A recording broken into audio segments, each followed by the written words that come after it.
I'm glad to see all of you. I conduct these conversations before the lecture to engage you. That's the first reason. The second reason is that they really reveal life itself. After all, it takes a lot of motivation to listen to a lecture.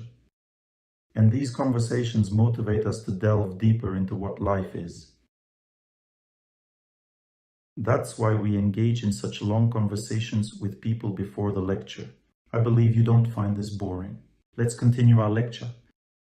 Yesterday we talked about how men and women are structured, about their responsibilities. We discussed what love is. Love is not an attachment, not a dream, not a belief as we think. It's our serving to a loved one. Gratitude gradually arises in the heart of a loved one when you sacrifice your time and effort for them. It transforms into respect. Then loyalty comes as a result of love. True love between people has a bright, pure, and deep nature. It has the nature of calmness and gratitude, but people expect a different kind of love from each other. They expect a love that has the nature of passion, dream, desire, and pleasure. This kind of love, passion, dream, desire, and pleasure, is what people want from each other in the first place. This is called illusion. And in fact, it doesn't actually exist. Only through God you can fully experience this flame of love. And that's where we get confused. We want to get from a person what we can't get from them. A person can give you gratitude, purity, nobility, depth, but not a lifelong flame of love. A lifelong flame of love coming from a person means a curse. Imagine loving someone that passionately for a lifetime. What will happen to you? You will lose yourself and your life completely if you part with them. So this way of thinking is wrong, because only a flame of love for God brings a person inner balance. You don't lose yourself, your loved ones, or God, because God can withstand this flame. And vice versa. God not only withstands it, but also gives more. But if a person falls passionately in love with another person, there's no doubt that when they part, they won't be able to live. It's like a curse. That's why God doesn't grant this kind of love. God feels sorry for us. He doesn't give us an opportunity to have what we want so much. And we want this lifelong flame of love, which is a very dangerous thing.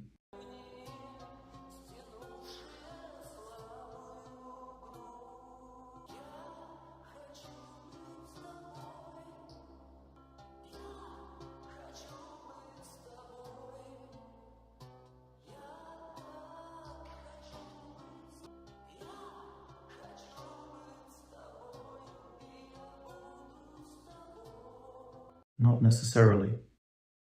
It's not up to you. God decides. It's a very dangerous idea. You'd better let it go. It doesn't bring any happiness neither in the present nor in the future. Although it has lived within us since childhood. People dream about this kind of love since childhood. Just learn to serve your loved one.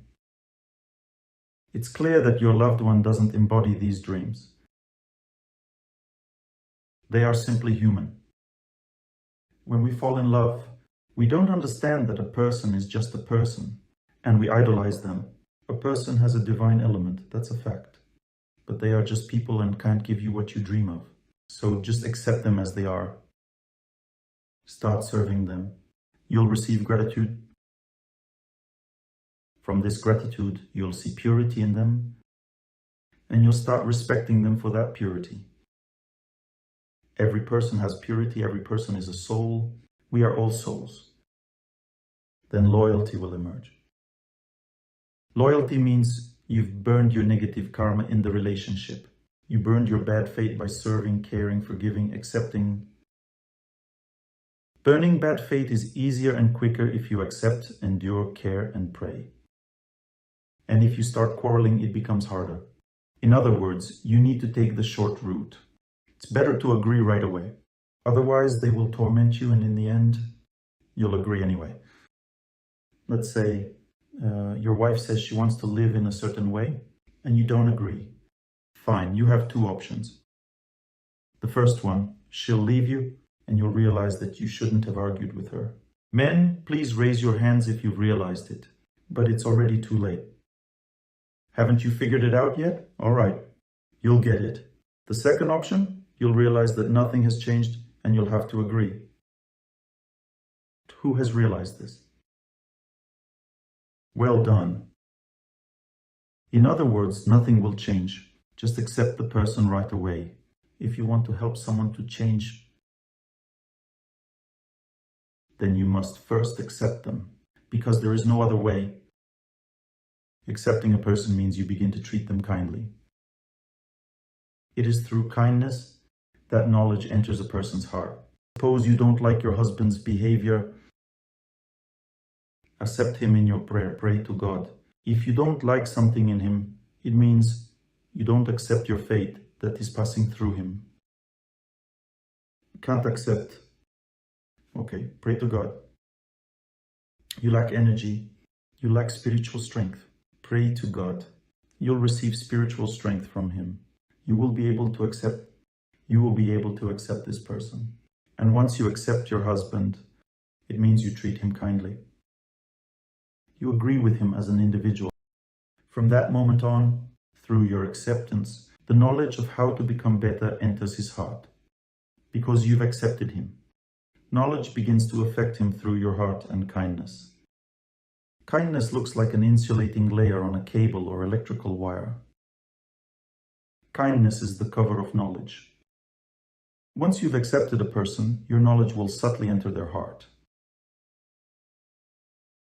Accept them and calm down. They will soon understand what you want, because your knowledge will enter their heart. The same applies to events. God will always give exams to everyone. You need to accept all the events. That's it. It's no big deal. My husband wants that. I want this. My mom wants something else. Everyone wants different things. One needs to gradually accept everything through prayer, and a bigger picture will appear. We need to accept everything. Don't reject. Mom is good. He is good. Everyone is good. We keep praying, accepting everything. And knowledge comes through acceptance. Knowledge always has a soft intermediate option. It has no extremes. True knowledge isn't woven out of extremes. Many people come to me with the same question. Why did my husband leave me? Or why did my wife leave me? And there is only one reason. Every story has a different background, but there is only one reason. It's because the love between a man and a woman by itself can greatly damage a person's fate. Let's say we live with someone. This can greatly harm our fate because it leads a person into forgetfulness. That is, one loses the memory of the purpose of human life, why we were born. And God awaits us in his abode. He can see that you are being carried away in the wrong direction. The laws of this world are arranged in such a way that if a person is carried away in the wrong direction, if break their connection with God, that means they lose their opportunities to have something. God provides all opportunities. But if you're chasing pleasure with someone else, the opportunities fade away because there's no connection with God. As a result, people start getting fed up with each other. Conflicts arise. Let's say the husband's getting cold feet. The woman feels it and starts to become even more attached to him. She believes in him. It pushes him away even more because he's not God. He's already exhausted. Man and woman are always exhausting each other. They don't enrich each other. It might seem at first that there's some enrichment happening, a honeymoon phase, but it's not enrichment. It's joyful exhaustion. It's like when a person slides down a hill, they think, wow, great. They don't know that they'll have to climb back up the hill later. Same thing here. You had fun, enjoyed life together, but then you have to climb back up the hill. Because life is not about pleasure. Life is about work. You relaxed with each other, had fun, but then you have to live. And life means that a woman has to do something for the family. She is relaxed and doesn't want to. A man needs to work. He doesn't want to either. They start getting angry with each other. Why don't you work? And why don't you cook? And it goes on and on. You understand? Love is pleasure. The system doesn't work. Love is austerity. This concept works. But even in this case, you need to know one simple truth. Even if you work, live well, peacefully, your connection with God should increase every second of life. You need to amplify your contact with Him. Otherwise, life itself will set you new tasks that you will not be able to fulfill. In other words, people drift apart because for whatever reason, they lose the ability to live with each other, or they just threw themselves into work. Let's say they work hard all day long. When people are working hard, they need to replenish energy. But there's no energy. A wife demands happiness from her husband. A husband waits for happiness from his wife. Both are tired. What's the result? There's a scolding going on because she says, "Why don't you look at me?" But it takes energy to look at her. It's an austerity for a man to be soft, gentle, nice. And his wife thinks it's a natural state of relationships. No, it's not natural. It's austerity for a man. Similarly, for a woman, austerity is agreeing with her husband, listening to him. A husband thinks that it's natural, that women are always like that. Absolutely not. No woman is ever set up like that. She simply does it as an austerity so he can be happy. A man tumbles over himself to please his wife so she can be happy. There's nothing natural about it. It requires energy. But there's no energy because they've worked hard at work. What happens next? It varies. For example, a woman finds happiness in her children, in her mother. In fact, a woman is made of love. She's woven from love. She can love a little cat, children, her mother and father, and she's happy in this love. She doesn't have time to love her husband because he's busy. But he lacks love because he can't love a cat, a child, a mother, a father the same way as his wife can. He needs a wife. A man truly experiences profound happiness of love only through his wife, and through God, of course. Time goes by, he grows weary. He loses his ability. It's as if he becomes somewhat empty. And it's not like he wants to. Two things happen simultaneously when a man is devastated. First thing, he becomes dependent on other women because he begins to feel that something went wrong with his wife, because he does not feel loved. This takes years to unfold. And there are already many women waiting in line. They sense it. That's the second thing that happens. If a man lacks love, a woman's indicator is triggered. Let's say she walks past a man who lacks love. And immediately she, click, hits the target and she gives him a smile. And he responds instantly to that. What was that? Spring has come. Something happens to his heart. He starts depending on this woman, because a man heavily depends on love. He has a wife, children, but when a man begins to depend on the love of some woman, he's completely knocked out. He's kind of trapped in this delusional relationship with this new girl. Goodbye, wife. He forgets about her completely. Goodbye, children. Although he lived his whole life for them, he loved them, enjoyed them, and believed in them. And then he gets a blow to the head, and that's it. He says goodbye to everyone. His wife sees that her husband has changed. He's on some kind of high. And he doesn't need anyone at all. Neither wife nor children. She gets scared. She wonders what's happening to him. At first, he doesn't understand that something is happening to him. And at this point, he doesn't believe that he'll leave his wife and children. He says, everything's fine. Nothing's happening. I'm fine. Meanwhile, the magnet is getting stronger. The other woman also needs to get married. Well, the woman is like, it's not my fault either. He came to me himself after all. In other words, she didn't want to ruin the family either. She tells him, I won't have relations with a married man. He thinks, okay, I understand. I need to get a divorce then. He gets divorced, starts building a relationship with this other woman. And she thinks it didn't work out for him and his first wife, but it's going to work out for us. She marries him. And the reason for all this is that people seek each other and try to build their lives with each other, but they don't try to build a relationship with God. Such people are deprived of everything.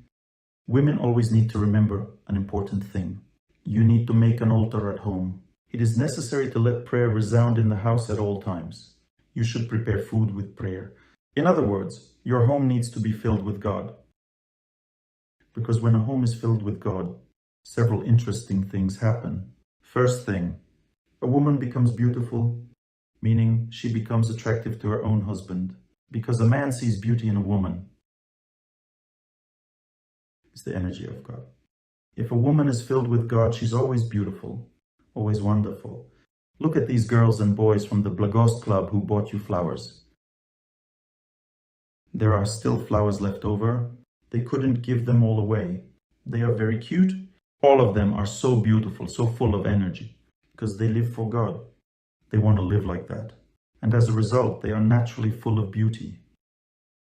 And if a wife is beautiful, why would you leave her? A beauty like this is what you need for yourself. It's super. That's the first thing that happens.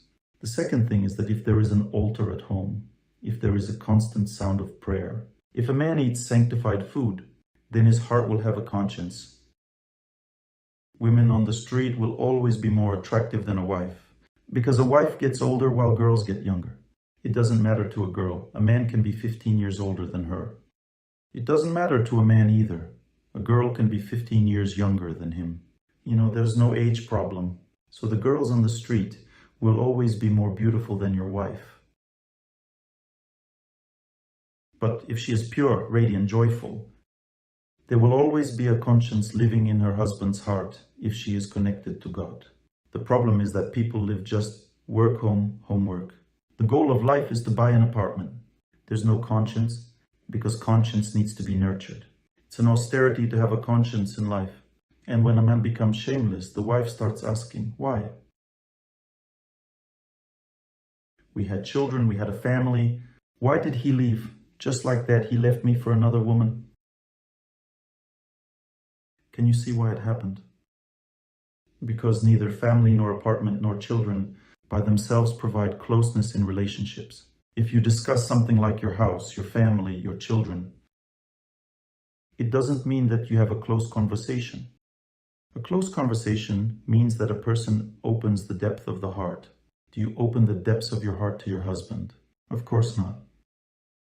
You'll never discuss your doubts about your personal life with him. And if you do, it's usually during a fight. He'll never believe it. We don't open our hearts to loved ones because relationships between husband and wife aren't close by nature. Close relationships are between a mentor and a disciple. You see, people immediately tell me the most intimate things in their hearts, even though they are meeting me for the first time. Because these relationships have a closer nature, there's no ulterior motive. I won't take advantage of these relationships, and they also won't take advantage. So, you can open your heart to me. But there is more self-interest in the male-female relationship than anything else in the world. There are no relationships more selfish than these. That's why it's scary to open your heart to a loved one. Are these truly close relationships from the heart's perspective? No, they are not close at all. They are full of cheating and dishonesty. All of this happens unconsciously. We don't know that it happens, but it does. And that's why we need God between a man and a woman. We need God for this selfishness, this self-interest, this desire to enjoy each other, to be cleansed by the light of purity. It is always necessary to have a spiritual life at home. Read Holy Scriptures out loud before going to sleep. Watch moral and spiritual movies in the evening, not just some nonsense, like battles between monkeys, goats, and donkeys, or whatever. You watch all sorts of nonsense, and then you're surprised that your husband has left. You watch nonsense, you get it in your life. In Odessa, right? I learned how to spell it. Who was dumped by their husband? Raise your hand. You've all missed God in your life. You got it? Don't think that you're an exception. There is only one reason why a loved one might leave you. Because the direction of life is going the wrong way. There were too many desires for apartments, cars. You followed completely the wrong way. It always ends the same way, with the destruction of the family. Always the same. Remember this for the rest of your life. The reason is exhaustion.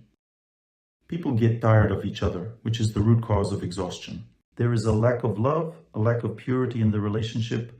You have the feeling that you have made some kind of mistake. People think that love is the reward they deserve in life. If I keep on living, I'm running out of love, and therefore I made a mistake. Love must be endless. In order for your love to be infinite, it must be constantly purified.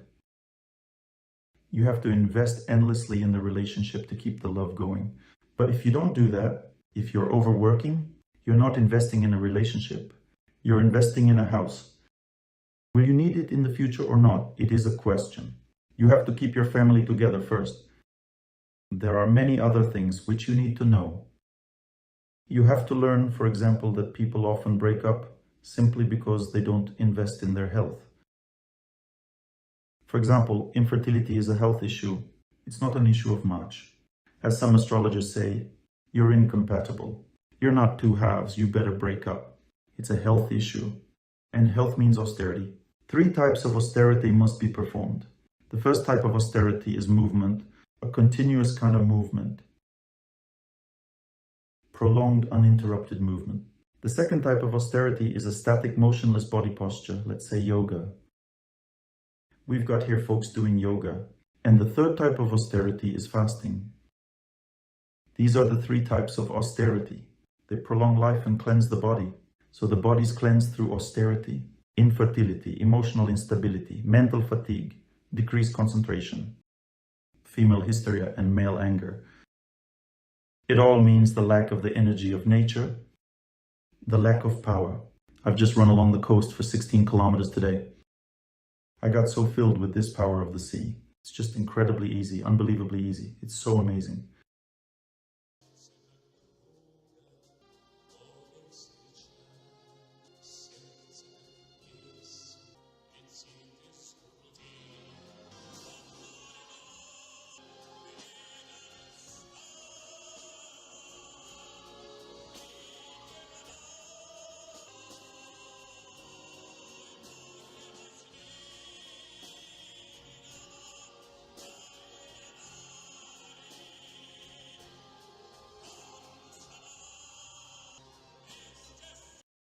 I could feel it only after an hour of running. After I ran 9 kilometers, I stopped feeling hindered. I felt this love coming from the sea. And if you don't run, you'll never feel it. We're narrow-minded, you know? Here you live by the sea. You're narrow-minded. Not everyone, maybe. Understand, if a person doesn't feel love, he can't get power from it. If you want the power from the sea, just like I got it, you have to perform austerity. It's the power of peace and purity. I ran 9 kilometers for an hour. And just an hour later, I was able to have that feeling. That energy of the sea that's in the song. I felt it, and immediately there was peace and love for everyone. The grace of God. I felt everything all of a sudden. But if you don't do it, you won't feel it. Don't think you can experience it just like that. It is impossible. Or lying on the belly by the sea for 2 hours won't make you feel it. No, that's impossible. You'll burn your butt and that's it. Then you have to wait for it to heal. So you need to exercise to move by the sea. You'll say that it's cold to run in winter. Winter brings its happiness as well as summer. People need both cold and heat. Everything is essential for well-being. Some people run better in winter because there is a lot of heat in their body. In my case, for example, I feel much better in winter than I do in summer. I have a lot of heat in my body. It's important to know that we don't live our lives the right way. Families fall apart because of it. People get sick. It is often the case that a sick person becomes so ill that he or she becomes disabled, and nobody wants a disabled person. After living with him for some time, his wife thought, "What am I going to give up my life for?" And she left. He was left alone. Why was he left alone? Not because the woman is bad, but because he lived his life in a wrong way. Every person can be healthy if he or she wants to. You have to put your effort into it. Effort means austerity. Now keep in mind that I'm teaching you some very great wisdom that will determine whether you will live a long life or not. Either you will walk with joy or you will go pee under yourself. When I started running, I could see the cleansing of the energy channels in my body. I did a lot of research into the subtle psychic channels that have to do with health. I began to observe my longevity. In other words, I can see how many years of active longevity a person has. Then it becomes difficult to live any longer. I live a well-being, balanced life I have an active longevity of about 64, 65 years. Well, according to my fate, it's like this. At that point, my health will start to get worse. After I ran for 1 hour and 40 minutes, my active life expectancy increased by 21 years, thanks to this interval of running. Increased by 21 years for one run. That is the price of longevity. Yesterday, I read a scientific article about how scientists have conducted serious global research. They determined that those people who exercise more live more. Other articles state that fasting increases life expectancy. Others claim to follow a dietary regimen. It's basically the same thing. It's austerity. Thirds say those who have been doing yoga live longer. There are different opinions out there. But on the whole, all of them are right. And I would also add, not only do they live longer, but they also live happier and they live together. Because when a person is sick, nobody needs them, you know? Why is it that a person becomes irrelevant to anyone? Everybody wants soft and fluffy. Go soft and fluffy. It will be a good contribution to keeping your family together. If you're slick and stinky, things will go downhill. Do you like to sit like that without being able to see me? I can't see you. Too close, yeah? Do you like to see the back of my head? You may sit wherever you like. Okay. You have the right. We agreed with the organizers that everyone in the back has the right to sit wherever they want. Study, my dear, how to do it the right way. This is your life. You will protect your destiny in this way. Be careful not to trust a loved one too much.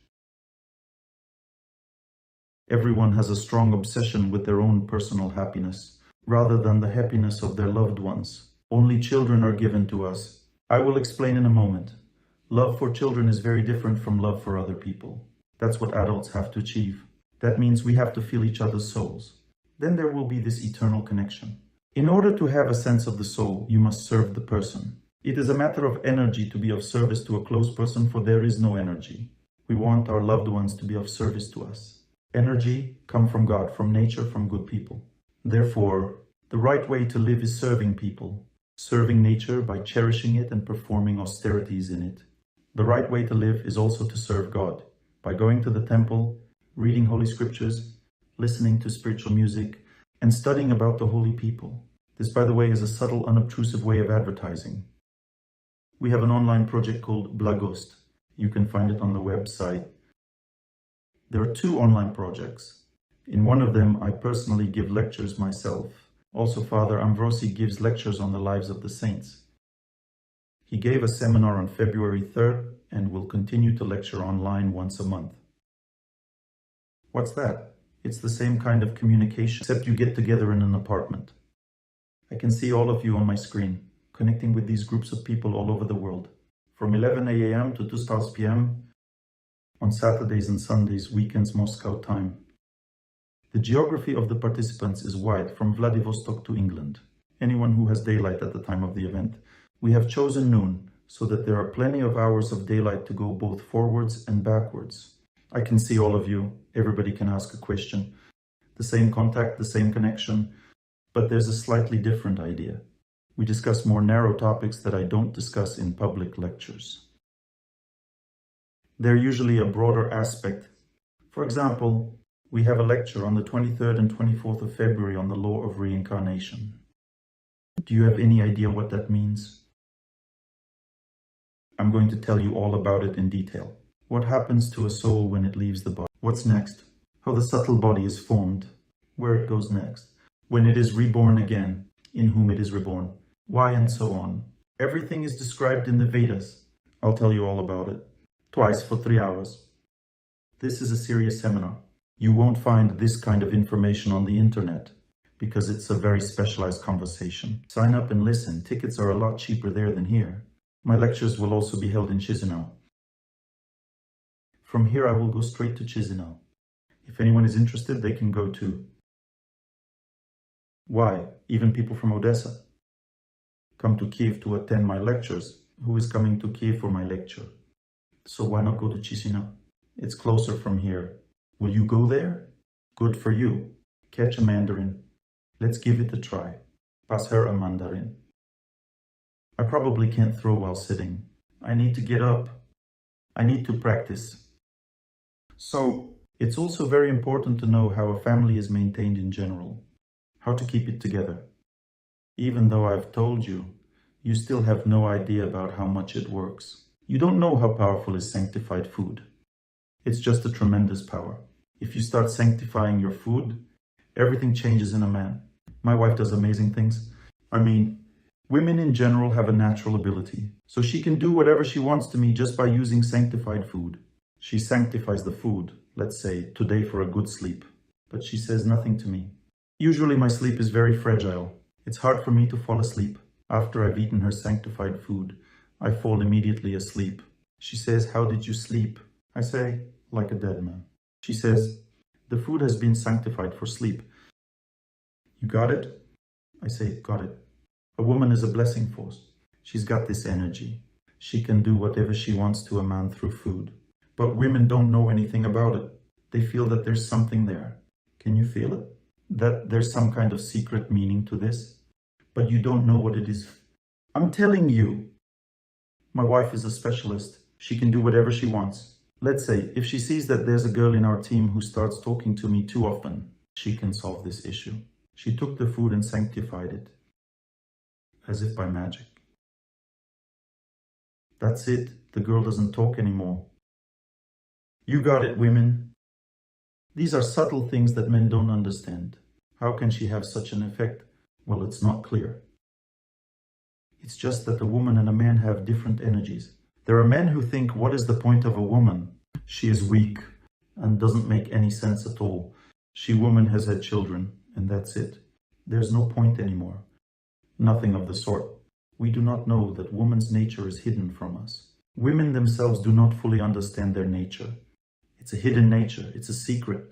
And the secret is that just as a man influences a situation with his willpower, determination, in the same way a woman influences a situation with her desire. For example, a man thinks about a woman, "I've chosen you and I've got to know you." It's not the fact that you've chosen her. The woman just wants him to pick her and he picks her. Now, that's cool. This is called the influence of desire. That is, a woman has the power of blessing or cursing. That's why it's dangerous to mess with a woman in this world. This is a serious matter. Why? Because it is such a power, it has a very penetrating nature, a very powerful force. That's why a woman doesn't have to work herself. She puts her power into her husband and everything in life works out for him. How does she do it? Through food, through prayer in the temple and so on. And he's got it going, everything went up and the money doubled. All is well in the family. There is enough time for the children and everything is in its place. When the woman does her own feminine things, the man prospers. Why? Because she is a blessing power. It's hard for her to work, but it's easy for her to bless. And it is easy for men to work and hard to bless. You each do your own thing. A woman is at home, she is cooking the food, she is putting her energy into it. She is taking care of children. It is better for a woman to take care of children than for a man to do so. She's woven out of love. She can give them so much more. And she can invest in her husband. But the idea is that everything that is empowering in this life is all about God. Only God. Why does nature give you the power of health? Because it is divine. God fills nature with his energy. Why does the sea give you such power, peace, happiness? You feel like it's kind of quiet at the lecture today, right? I'm the one who's filled and I'm giving this energy to you. You feel that, don't you? It relaxes you so much. It's the energy of the sea. I have filled myself with this energy. Now I'm giving it to you. The energy of the sea works that way. I'm just overwhelmed. You have this amazing energy coming from the sea. It's a really great energy. You are not filled. Why? Because one doesn't appreciate what they have. You have to run. I even ran on the health route. 2 or 3 more people and that's it. There was no one else. There should be crowds. There should be herds of people listening to the lectures. Who did go for a run today? Did anyone see me? Women, have you learned your power or not? Do you understand what you have to do? I'm being terrorized by women every day. Here as well, they keep asking me, why did my husband leave? I'm telling you why. You're following the wrong direction in your life. You have a lot of worries, a lot of things to do, family, children, work. That means there is no God, no praying, no sanctified food. And not just that, you also have to understand the need for investment in your relationships with friends as well. They give you a blessing. You can do an experiment. You and your husband had a fight because you are exhausted. You have no energy. Make a party and invite your friends home. When they're gone, your fight will be over. You will be in a good mood because the reason for the quarrel is not what you think it is. Your belief is that the cause of the conflict is your disagreement. The reason for the quarrel is not the disagreement. The disagreement will live on. The reason for the quarrel is a lack of energy. That is, people give you energy. They came to you, they had dinner with you, blessed you. They go away, and you're left with all that energy in the family. You're happy. The fights are over. Who's had it? You invited your friends over, and then you and your spouse made up. That's the right way to live. It is written in the Holy Scriptures that everyone should live this way. Feed the birds, invite friends, wish everyone happiness, and give treats to your neighbors. Even the neighbor's dog must be happy to see you. You see, then everyone around you will bless you. You have to serve everybody, to take care of everyone. This is very important. Some people don't understand. That's okay. If a person doesn't get it, you should know this. That person is potentially dangerous. For example, you go to your neighbor's house and say, "We've made some pies, would you like to try?" And the neighbor says, "I don't want your pies." Keep away from him. So you've discovered that your bad fate will work through him. If neighbor says, "We would like to try your pies," that's it. Then it's a good fate. You neighbors will remember your gift for the rest of their lives. We have some holidays like New Year's Eve, and we live like one family. When it's New Year's Eve, we start knocking and calling all the neighbors. And they're surprised. "Oh, I didn't even know it could be like that." People are so surprised that we bring them food they enjoy eating. They get so happy. And then sometimes they remember it in their heart. This is how you must live if you want your family to be blessed. If you want your apartment to be filled with good energy. For example, here's the chicken in the hatchery. There they are on top of each other. And one pooped through these bars on the head of the one below. Do you think this is not the case for you? We live in an incubator. The subtle energies, they sort of get crossed over. I've been doing a lot of research on this subject. Often people are simply unaware of the need to maintain a certain spiritual atmosphere in the house at all times. I once lived in Toliati, where the walls are this thin, and I could hear people talking right behind the wall. I just turned on the spiritual music, and they were yelling in there, fighting all the time, scolding and swearing, shouting at each other. I put on some spiritual music, not to listen to them, and it wasn't so loud that they could hear it, but so loud that I could hear it well. It was playing day and night.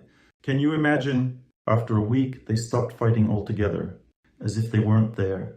I thought they were dead out there, weren't they? No, they weren't. There was someone moving. Now keep listening. I went on holiday. When I came back, they were shouting again. I turned the spiritual music back on. Some time passed and they calmed down again.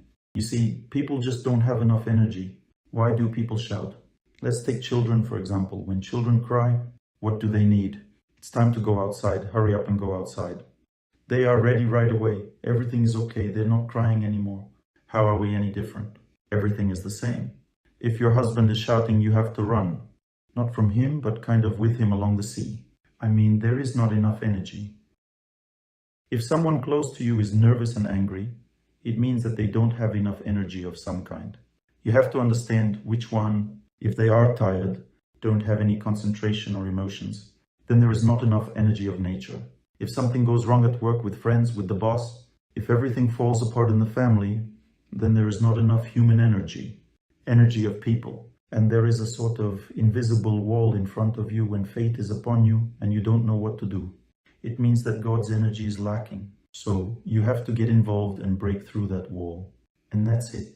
There aren't all these events. What you think? There is simply a lack of energy. Say, there is enough right destiny energy, then everything will be solved. I can tell you what you need to do. But you still don't have enough of that energy, so there is still something wrong inside. You need your own prayer to get that right feeling in your heart. Otherwise, you won't be able to move on with your life. In other words, the main problem of human society today is the lack of energy. Remember, we're just making everything else up. A husband doesn't have enough energy of love, so he leaves his wife. Let's say you don't have enough energy. You've been fired from your job. You don't have enough energy for health. You've got sick. You don't have enough energy for obstacles. It's broken you. If you lack the energy of God, if you don't go to the temple, then the obstacle will break you. If you go to the temple, then you will overcome the obstacle. One young man says to me, Oleg Gennadyevich, I wonder how it all works. I had a certain problem at work. I didn't know what to do, how to solve it. I started to pray, but I could feel that it was still hard, better but hard. I went to the temple. You say doing service helps a lot. I went to the temple and said, give me some kind of service. The old woman was like, a service? There, plant flowers on the lawns, in the flower beds, in front of the temple. It was springtime. He spent the whole day planting flowers in all the flower beds. She looked at him and said, come over here. He walked up. She put her hand on his head and said, you're going to be fine. Imagine, half an hour later he got a call. Everything was resolved. That's all. Bye-bye problem. You got filled with God's energy. Goodbye problems. A problem means a lack of power. There are two powers in this world. There is the power of time, and there is the power of God. The power of time is also the power of God. It is necessary for our spiritual growth and to get us closer to God. If we don't get closer to God, time presses on us, and it creates a lot of different problems. Problems end when we get closer to God. That's how God regulates our development. Anyone who does not wish to evolve will suffer. If you're evolving, that's fine. You won't be tortured. There is a regulation of human life through the power of fate or time. That's how time works. Today we also talked about the inner and the outer parts of the human being. I'll talk more about this today. Again, you need to have some knowledge to understand how to behave with a husband and a wife. It is important to understand that a woman possesses a very huge internal power. The internal component means the component of a close relationship. A woman is weak in business relationships, so the external component, or its capacity for action, is very much a flexible but weak nature. In other words, a woman gets tired of the business relationships. She adapts. She feels she can't influence the situation. It's the other way around for a man. There is tremendous power in a man's will, his deeds, his actions, his business relationships, his ability to change something in society.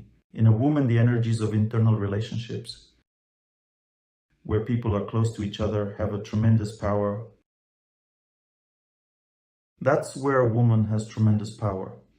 Tremendous power, while a man has enormous weakness. So a woman can quickly bring a man off balance without knowing it. Say, she's a little emotional. He's already freaking out. She doesn't understand why. Because a woman doesn't know that power within herself. She thinks she is weak. As a matter of fact, she is very strong inside. Some of the women have a guess. They've broken a couple of men, and now they think, I need someone stronger, someone tougher. So, okay.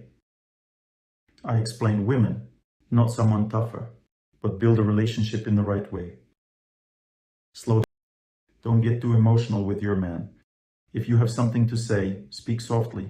If you are much offended, don't show that offense out. If you show it strongly, it will be even worse, because you will take down him away by your power. He can't take the strain mentally. A man should also not destroy a woman's psyche by his actions. For example, tomorrow we go there, or we have to make this decision immediately. The woman cannot make immediately decisions. She can't go tomorrow. She needs to be prepared. He needs to explain to her. It's all neat with gentle innuendo. Why? Because a woman is such a creature that she needs some place to stay, to get used to. She's afraid of change. Except when she likes trips as a vacation. But it doesn't happen very often. Sometimes a woman wants to go somewhere. Well, most of the time she wants to be home. Sit in a hole. Either way. Man is woven of deeds. He is the acting beginning, So he thinks that the woman is the same. But she is not. It is very difficult for her to make a decision. It is difficult to understand why it is necessary.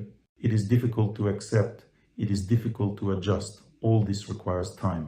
So it is difficult for a woman even to get married. She already knows that she needs this man, and she comes up to me and says, I can't get married. She's kind of testing me. She's not telling the truth that she wants to marry him. She lies to me. I can't, it is hard for me. I say, you should marry this man. She says, really? I say, yes. She says, oh, thank God. She doesn't have enough power even get married. What to say about making other decisions? So men should not torment her with their hard power to exhaust the psyche. In other words, the rule is that a man must be very delicate with a woman in his actions, in his events, in his decisions. All he wants to explain to her. He have to do it all very delicately in a kind manner and wait until she gradually understands and accepts it. It's better not to even impose a decision at all. For example, I had such a case. Often, when I didn't have my own place, my wife and I moved from one rented apartment to another. When we lived in the village and rented a house, she liked one house. But my job required me to live somewhere else. Found a good option. But she's already used to this housing. The woman understands what means she's used to it. She wants to live there. And I began to explain to her that we're already renting an apartment. She was like, oh, I do not want to move. Then says, I'll live here and you will live there. At least for a while. I said, okay, no problem at all. And the next day I packed up and started moving. She was like, let me come with you, see how you live there. I said, okay, well, you can stay here, but if you want, go and see. She came and looked and sat there and felt the atmosphere. She felt it. Then she says, all right, I'll stay here tonight. Without things, without everything. I say, well, stay, then you can go home. She stayed, hung around for a while. Then she said, I'm staying here. She moved her stuff. And if I had pressured her, told her to move to apartment, it would be a scandal. I don't even want to think about it. The idea is that if you give a woman a chance to get used to, then everything is resolved calmly. Do not put pressure on her. That's the wrong way of thinking. A woman also, when she wants to stand up for her opinion, she is often very emotional and tough in close relationships. It's about the relationship, about her feelings and everything else. What she likes, what she doesn't like about him. A woman often likes to raise husband. That's the way it should be. That's the way it shouldn't be. It should be done very gently, because a man is very sensitive inside, even though outwardly it seems that he is not. A woman, on the contrary, outwardly very sensitive, but inside she is very strong, powerful. She of course reacts to everything, but the woman's psyche is very stable in terms of relationships. Adamant, such a fundamental, and that's why a woman's psyche is the basis for the family. A woman should understand her inner power and understand that God uses this power to prevent cheating. That's why the Vedas recommend that woman should accept and get used to her husband. Get used to two things. You have to get used to his character and wealth level. Gradually accept his character, because a man's character is always worse than a woman's. You know what I mean? A man is not like a woman. He has a different nature. Here's a comparison for you. I have a plate treatment. Plates of stones, we put them on person's back. Each person is suited to a certain number of plates. If the number wrong, one will be sick. And if not, they will recover. We noticed that the male numbers are not suitable for treatment at all. 13579 are male numbers. Female numbers 2468. You can only put female numbers. Male numbers are destructive for health. So women, you think, I'm the unlucky one, I got this man. Any man always overloads any woman. A woman gets tired beside a man because he has a destructive psyche. It's not destructive. It's kind of arranged like that a man's psyche changes everything. transforms everything, his nature to change everything. He can't live when it's all the same. It's necessary to change everything, to develop, to overcome. That's how the male psyche works. The female psyche is completely different. She needs to keep everything safe, to harmonize, so that everything is stable and right. Why do women listen to lectures? Why do men listen to lectures? They listen in order to understand. They look at me. If a man has come to a lecture at the first time, men who came for the first time. Today for the first time, well, your wife is listening. When a man first time comes to a lecture, he listens to the lecture like this. Is he a fool or is he not a fool? He studies. He doesn't listen to anything at all, just studying the person, looking at the behavior, what he says. Then, when a man sees that, well, okay, let's listen. It seems he is not a fool. I'm not sure, well, let's see. At the next lecture, he's right about it, I know it. We'll figure it out, right? But this is not right. That's how men listen to a lecture. He's figured it out with me. He came to figure it out with me. You see, that's the way a man is, and all men figuring it out with me. I felt it especially strongly when 15 years ago in Krasnodar, a police colonel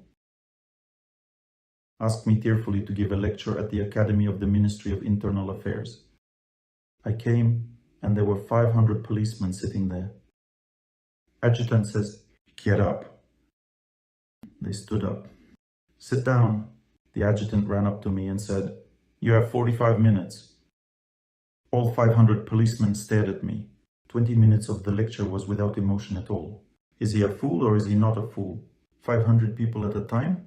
A very good feeling I had, so nice. There were several women, and they were watching in the same way, and I didn't know what to do. I couldn't sway the audience in any way. And God in my heart gave me a genius solution. I began to tell about destiny, that destiny is connected with planets, that there is a planet Mars which is connected with the police. I told them that it has to do with willpower, so all very willful people go to the police. I also told them that when a strong-willed person commits violence and injustice against another person, he is negatively influenced by Mars. And they're like that right away.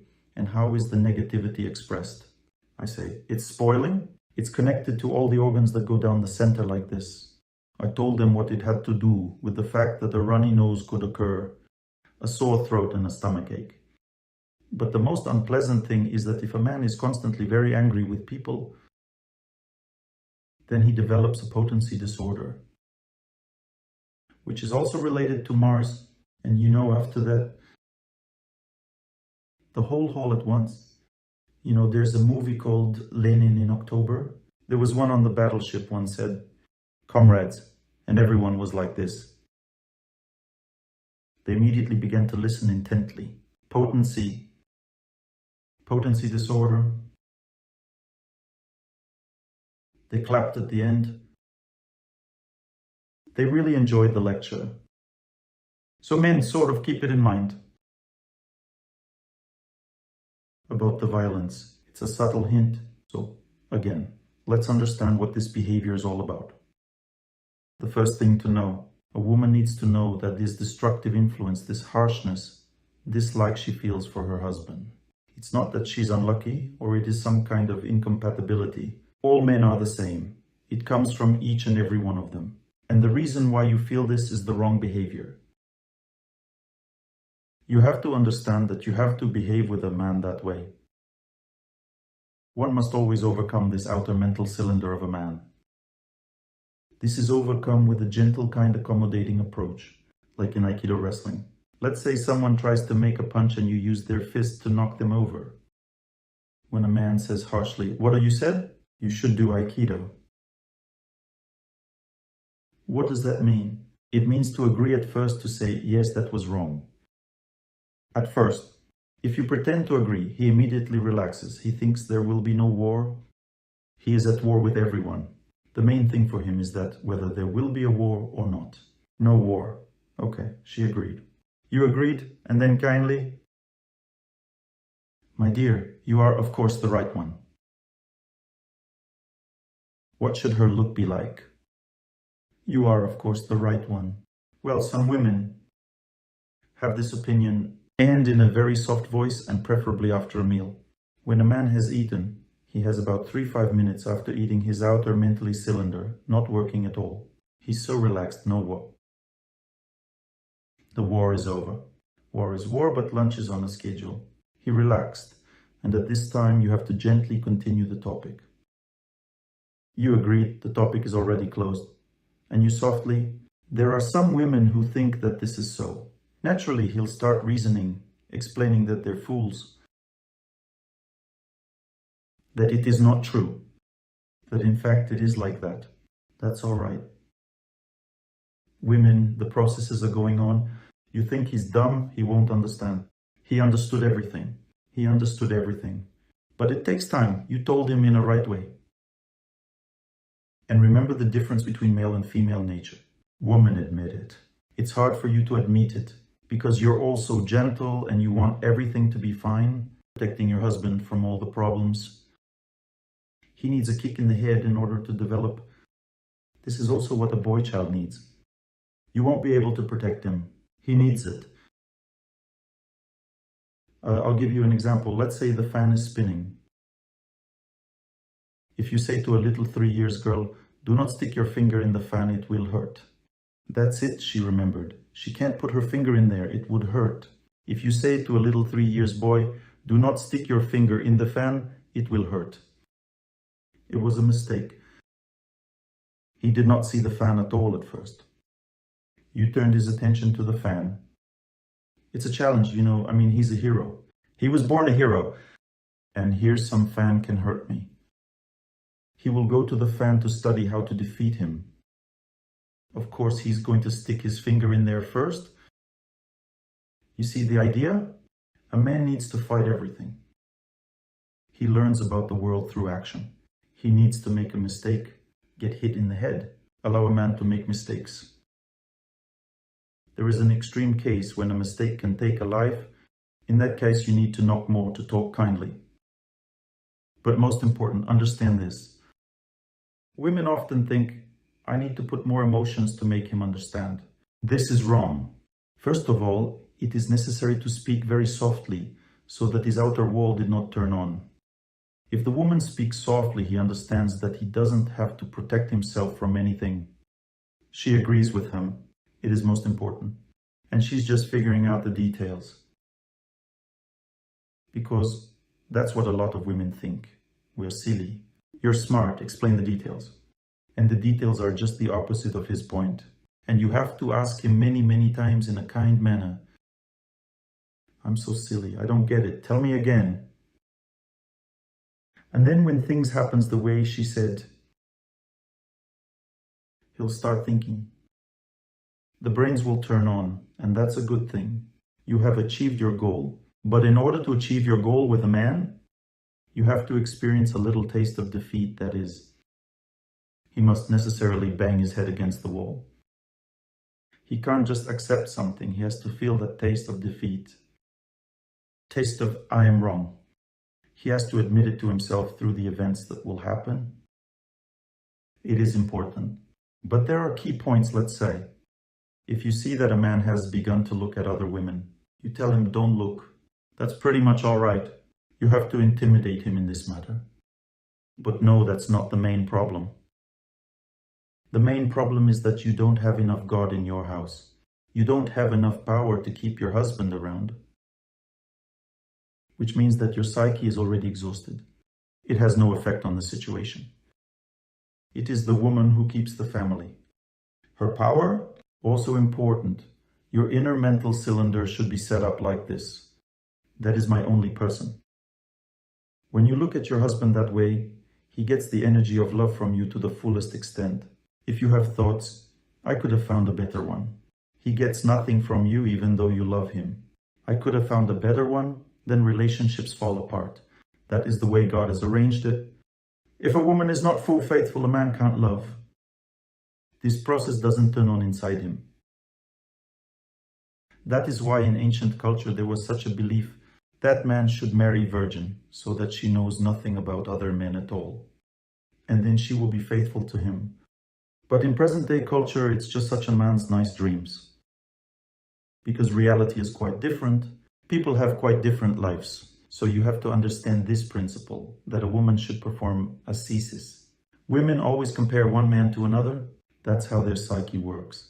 She must, by the power of her ascesis, say to herself, that's it, that's my man. I don't need anyone else. And look at him that way. And he will have protection from other women. This is the look that protects the most from other women. You need to know that. We talk about fidelity and keeping the family together. An important topic today. There are a lot of divorces. Also, you should know that in a relationship, the truth is always beneath love. Let's say if you argue and no one give in, so give in. Although because this concession, you may have a worse life, but the family will be preserved. If you do not concede, it makes a rift in the relationship. People begin to think they differently woven, differently arranged. Man and woman arranged absolutely differently. A woman needs one thing, a man needs another thing. Different characters, different interests. There is nothing similar. There are simply complementary possibilities, and there is the possibility of cooperation, because what a woman needs a man can do. What a man needs a woman can do. There is complementarity, but there is no similarity. People think you and I are completely different. It is a fact. If you want the same, then in Europe it's more achievable right now. You can live with the same. That's another topic. It is also important to know that the time comes. And naturally, for a certain period of time, maybe a year or two, love is lost. A bad period has come and you have no contact. You look at your wife, but there is no happiness from her. Or you look at your husband and there is no happiness from him. And people think, we have incompatibility. They're going to an astrologer. It's a nice thing for an astrologer. Let's say you came to him. You paid a lot of money. And he says, you're doing fine. The question immediately arises, why did we pay the money? It is necessarily for an astrologer to say, you're doing fine, but to make him seem important. He says, and he is meaning divorce. My good ones, be careful with these astrologers. I've seen so much. I am not against astrology. My wife is an astrologer. I'll tell you a story. I came in one Western town. A couple, husband and wife, came to me. They listened to my lectures. They went to an astrologer. They had no children. That astrologer told them they weren't two halves, they were incompatible, so they should separate. They came to me with bitter tears. They love each other very much, want to be together. They say, we don't want a divorce, but we're not two halves. And we decided to live together for at least another 6 months, and then we'll split up. I say, what is it? What gave you that idea?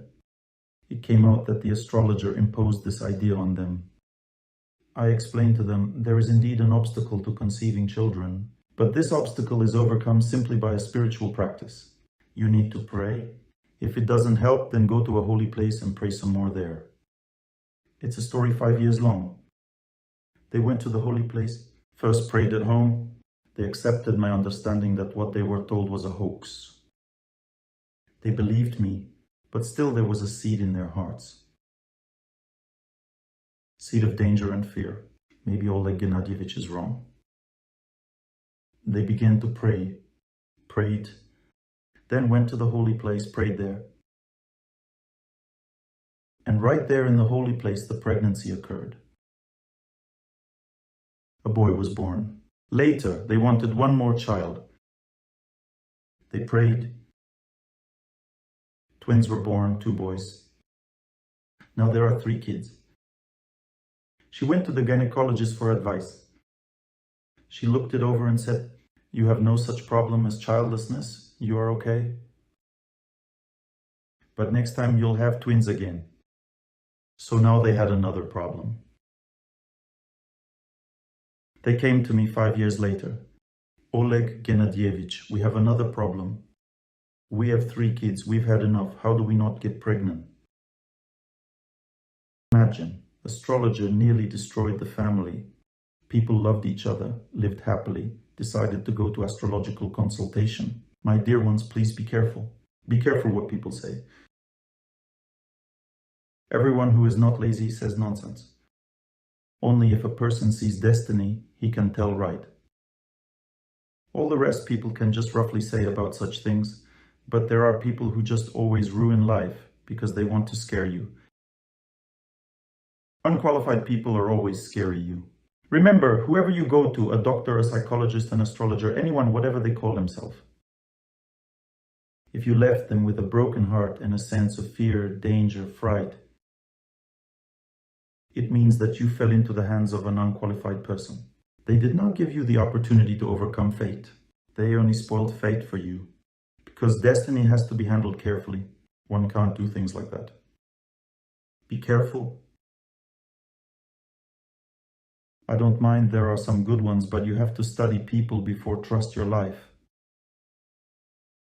And if someone has started to scare you, and you're thinking, well, there are such events, I'll explain.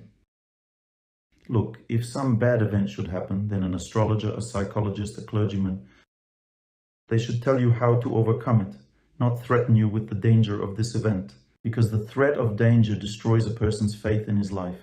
One loses himself. On the contrary, they have to give the person a chance to figure out what to do and not talk about the severe danger of events. Then one will fight it and overcome this fate. They have to set a person up for victory, not destruction. That is the point of any consultation at all.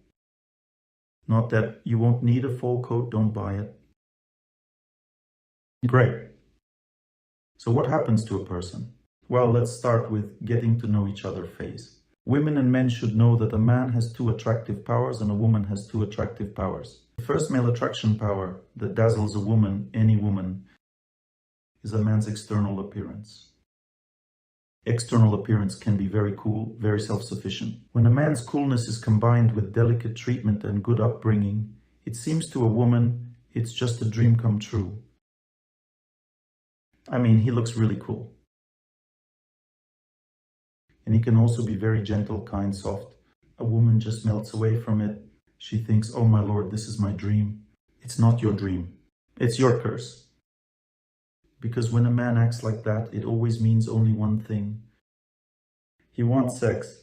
He doesn't need anything else. He doesn't need you as a woman. He doesn't need any family. He is just deceiving you, that's all. And a man can be very skillful in that. That is, he has no problem doing so because that's the way the world works. Every person has an innate ability to deceive the opposite sex, to play using the energy of love. Now, a woman also has this ability. It is external. When she looks very beautiful, charming, attractive, and she's seemingly happy with her beauty. It's just her sexual energy working in her. Desire to enjoy a man, and it has nothing to do with making a man's life happy, certainly not. Men, please remember that a woman's selfishness is contained in her beauty. Outer beauty of a woman doesn't hold, as men tend to assume, her purity, decency, kindness, and so on.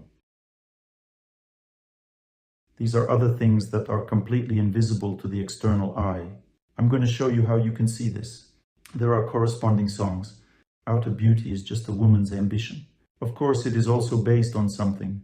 A woman's outer beauty reflects her piety from the past.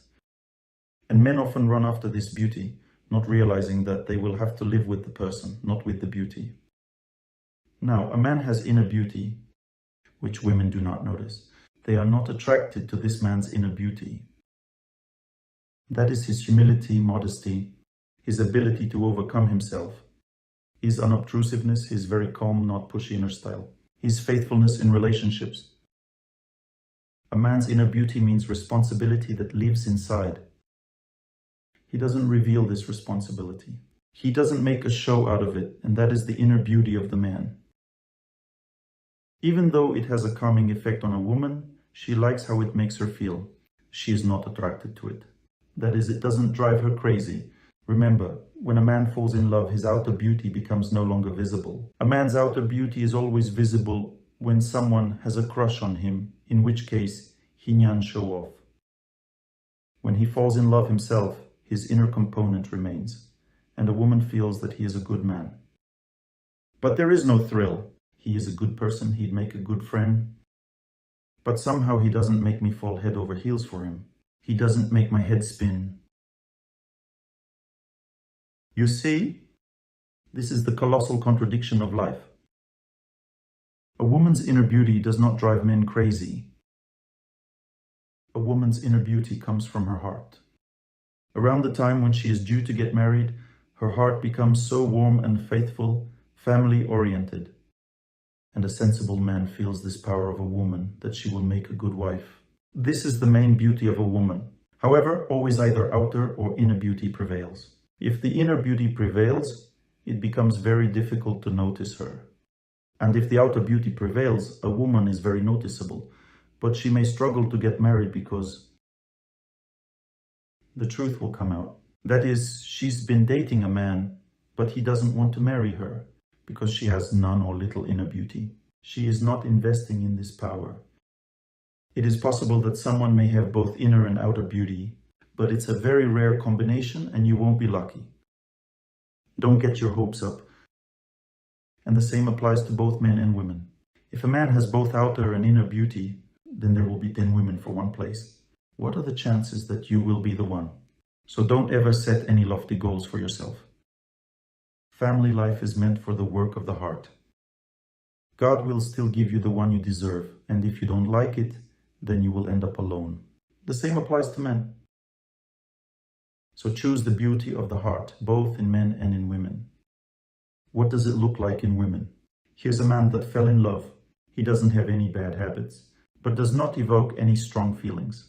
You should marry him, because he will bring you happiness. The feelings will appear later, when he comes back to his senses.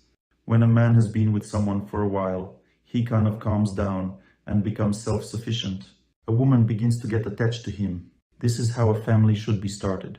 If a man makes a woman fall in love with him, there will not be a family, there will be sex. If a woman makes a man fall in love with her, she sees that she doesn't need him so much anymore, because he is not as cool as she wanted him to be. Do you see what I am talking about? So women, don't choose the coolness, choose the person. And this will not be so enjoyable for you. Because you want to enjoy, but you need to choose either family life or enjoyment. This would be my answer regarding men.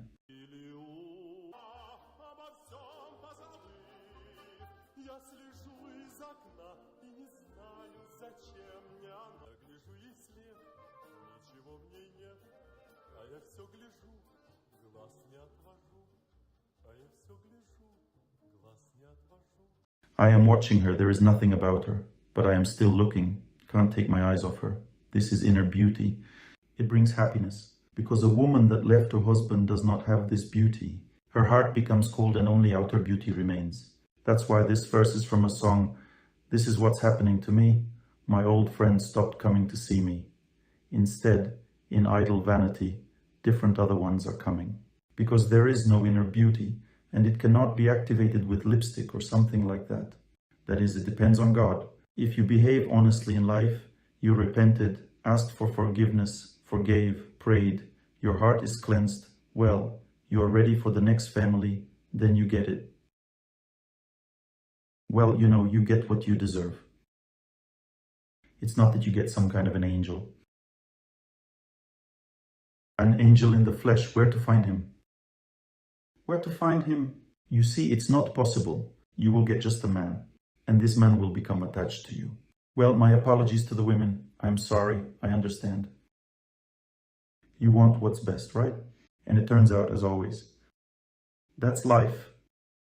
It is very important to know that when a man leaves his wife, as a result of him tearing out the invisible thread from her heart, breaking the bond, he will receive a serious punishment for that from God. That is, in his heart appears an intense heat or a strong desire for love. As a result, he doesn't have to wait for too long. In just a couple of months, he meets his beloved. He left his wife, maybe even earlier. Before he left, he had already met the beloved. He develops a very strong feeling of love, a very strong, hot love. It means that he overheats this girl with his love, the girl he fell in love with. As she is single, for her, better a small fish than an empty dish. She wanted something else, but then she sees that he is a good man and fell in love with her. All right, she agreed. However, her heart can't take the strain that the man wants to enjoy her in all ways. After all, he left his wife, real happiness came his way, and he got carried away. There goes lovey-dovey. Here's what's next, what lovey-dovey looks like. It might look something like this, you know.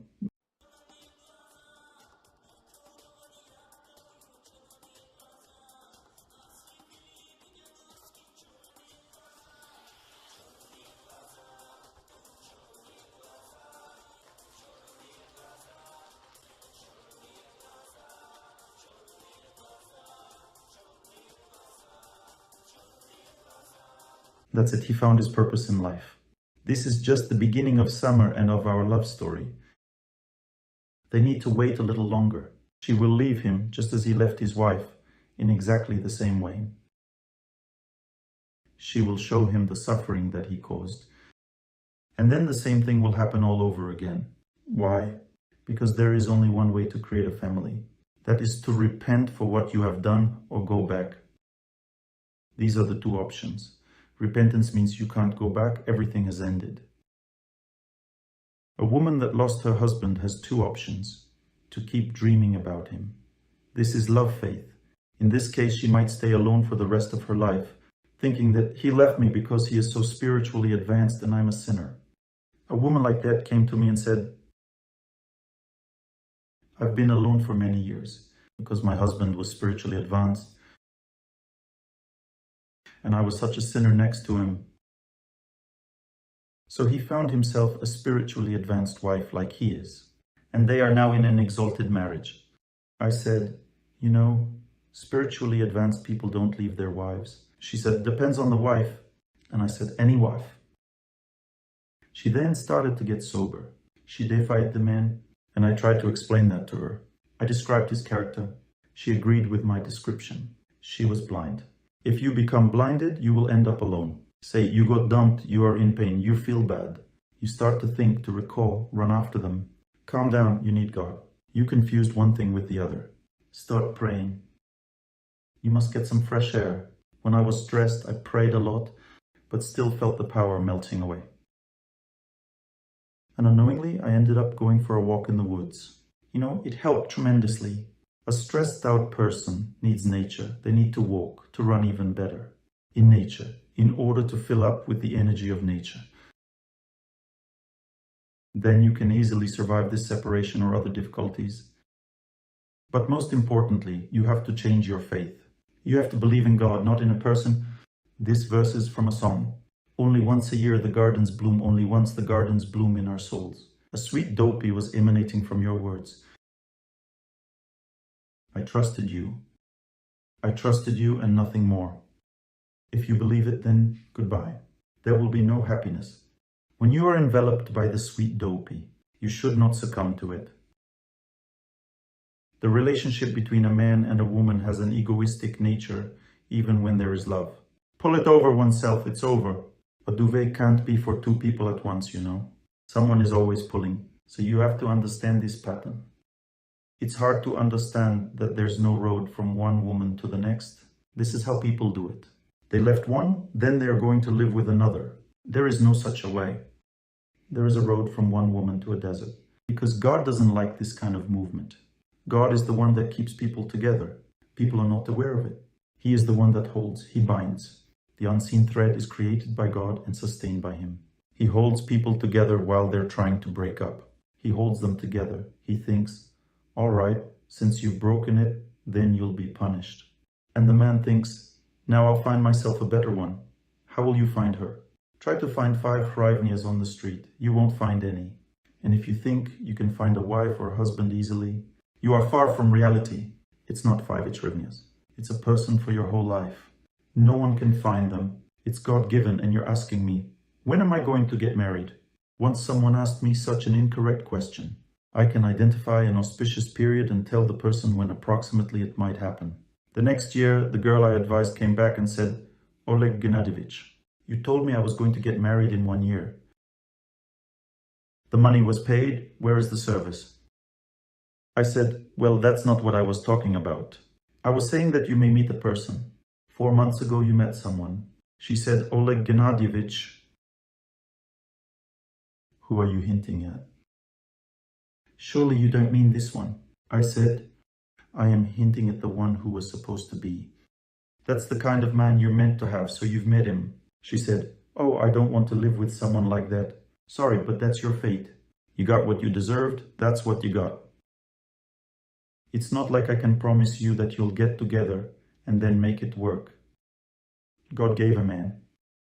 You don't deserve a good one. Then wait, keep developing further. There is one more thing. One woman came to me with a question.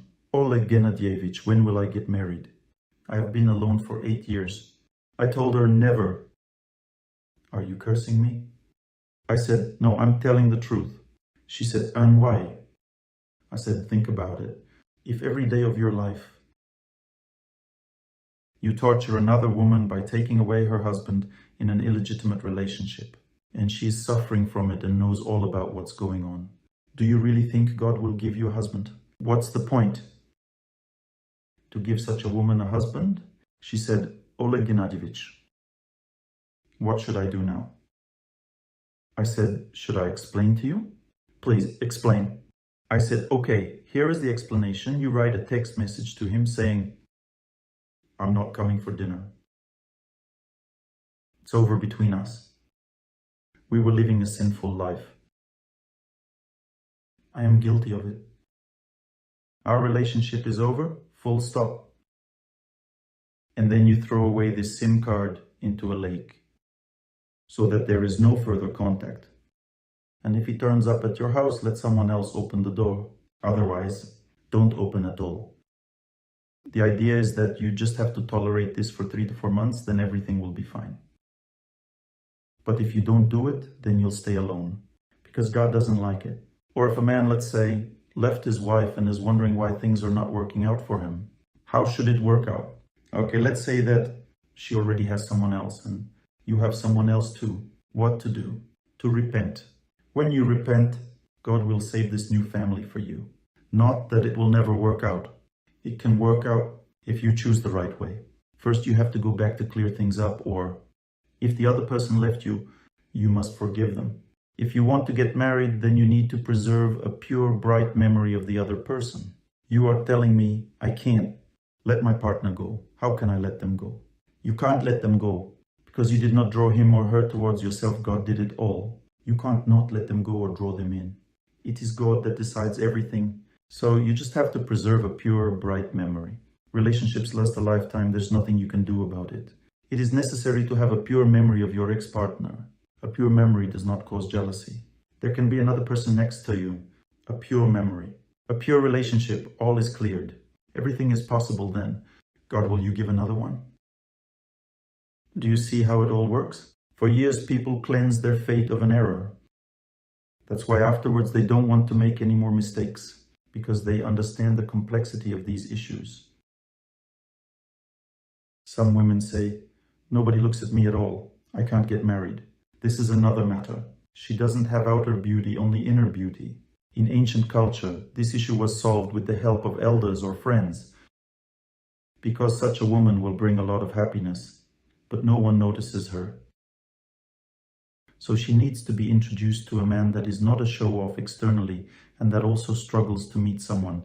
Such people will then live happily with each other and they will not have any problems at all, because their problem was just to meet. Once they have already met, there are no further problems. Thus, someone has to help them meet. People should understand this. You are saying, Oleg Gennadyevich, I can't get married, they don't even look at me.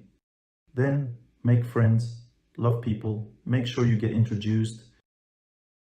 Because again, I repeat, a woman will get married when she will have many girlfriends, a lot of social power, a lot of opportunities to love people. Then marriage comes. That's how everything works. There's something else I want to say on this subject. If you live together with a certain person, be aware that this marriage is bound to fall apart unless you cross a certain line. That line means to become very much immersed in the spiritual life in the family. Not just you pray and then ask, why did he leave me? You need to pray in such a way that the prayer purifies the atmosphere. You see, the problem is that people break up not because they don't fit together, but because gradually, year after year, the relationship becomes tainted as a result of accumulation of selfishness in this relationship, because it accumulates from love itself. And people want happiness from each other. This is selfishness, and it's piling up, and in the end, it becomes unbearable to live with each other.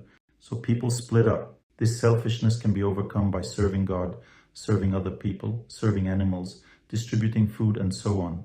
That is, if you want to save your family, you have to cleanse the family of selfishness. How does it look? The house should be clean and peaceful. Say you enter your house and you're not at ease, you feel bad. It means that selfishness has already accumulated. You feel like having a fight. The home feels repulsive. It's hard to be there, a bad atmosphere. You don't love each other. This all means that family selfishness has accumulated.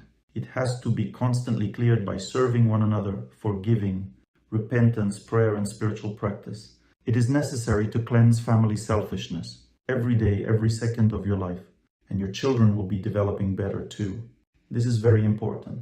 None of the psychologists will tell you that if you have an atmosphere of selfishness, animosity towards each other at home, then it doesn't matter what you do. Even if you attend various master classes or try different ways of raising kids, you won't succeed.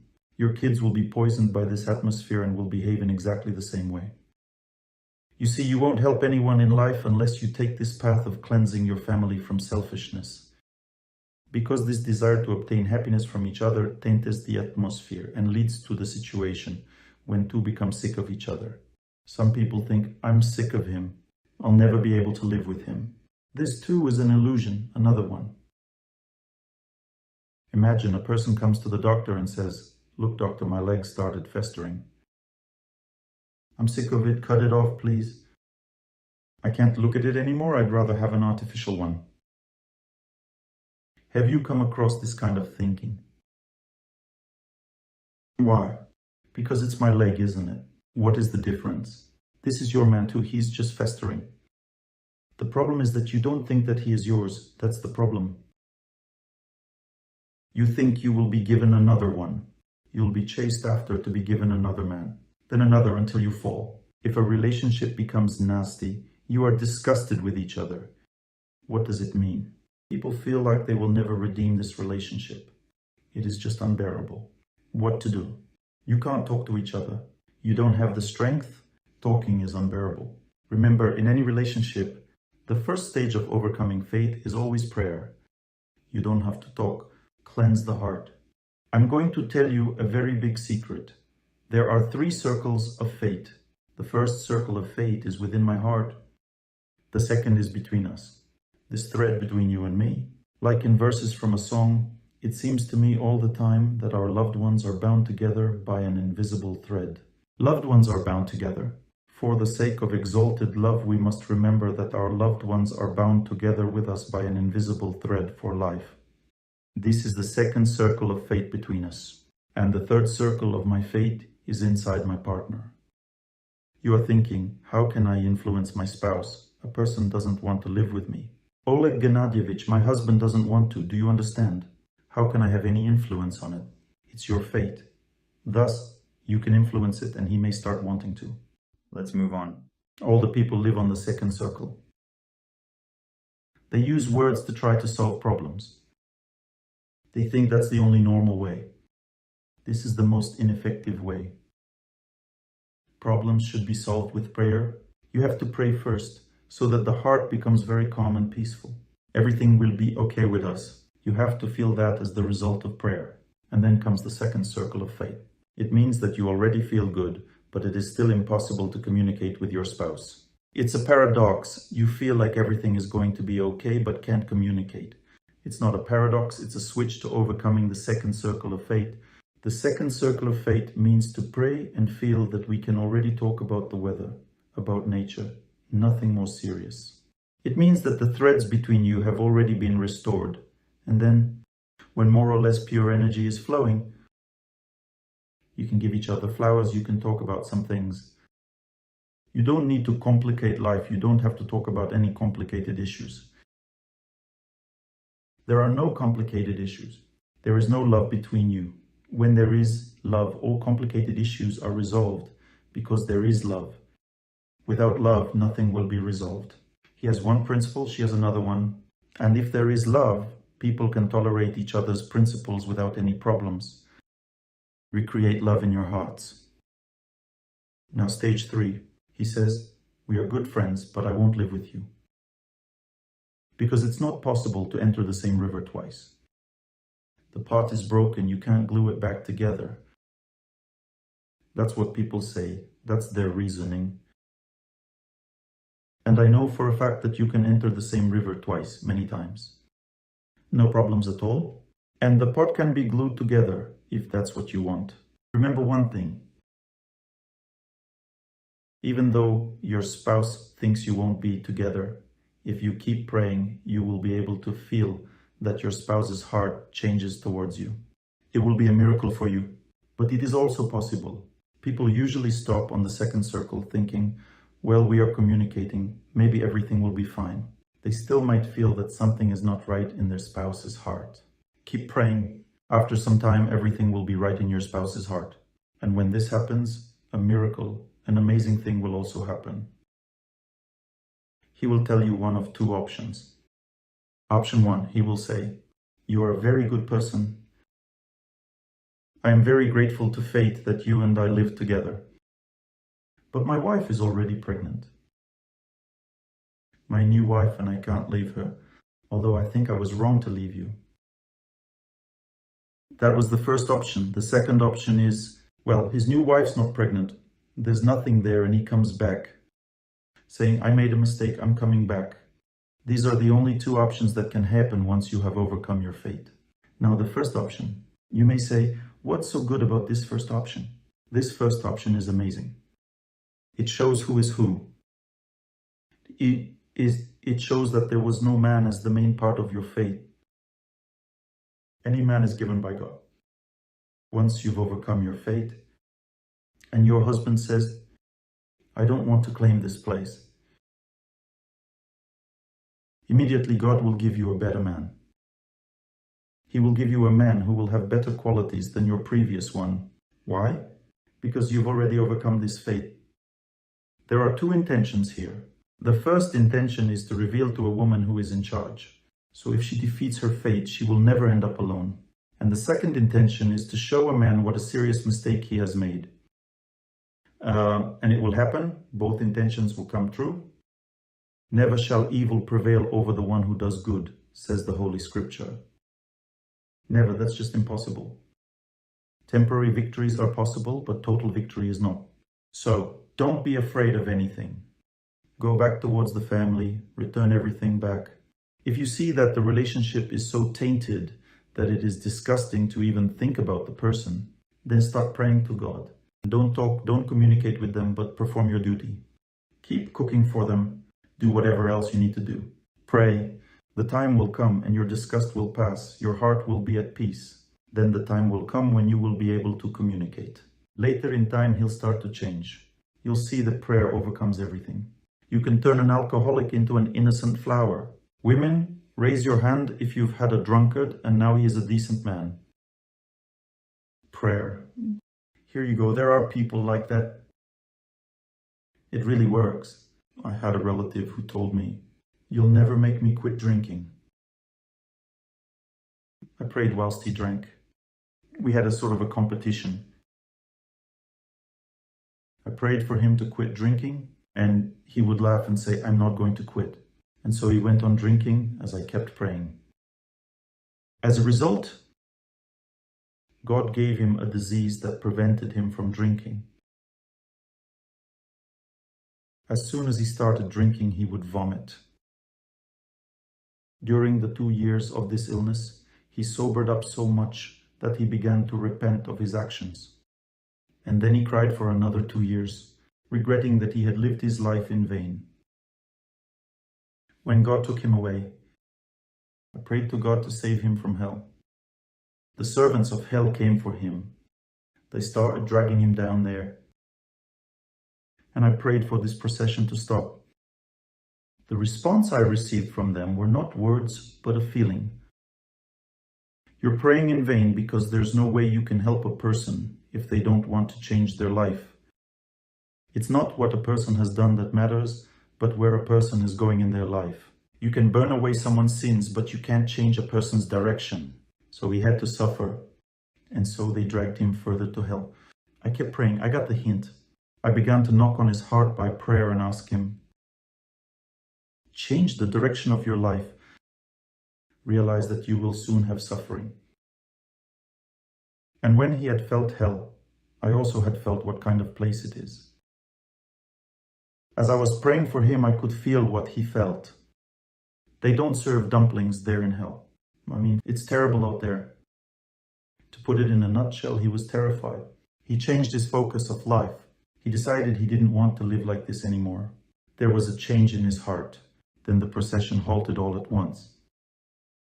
They stopped hauling him further down. Then he stood still for a long time as I purified him with prayer. And when I had the feeling that it was all right, I thought that he would go up. But they dragged him further down. I asked them in my heart, why is that? The man has been purified. He has been purged by prayer. The reply was, indeed, your prayer has purged him. All is well, don't worry. We're taking him on an excursion. He must look at where he was aiming for in order to not want to go there again. I said, is he just going to take a look at it? They answered, you know, we have a different kind of excursion here. It's a reality show tour.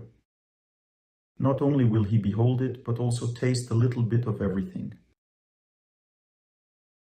But I had no protest against it in my heart. I felt that I had done my duty.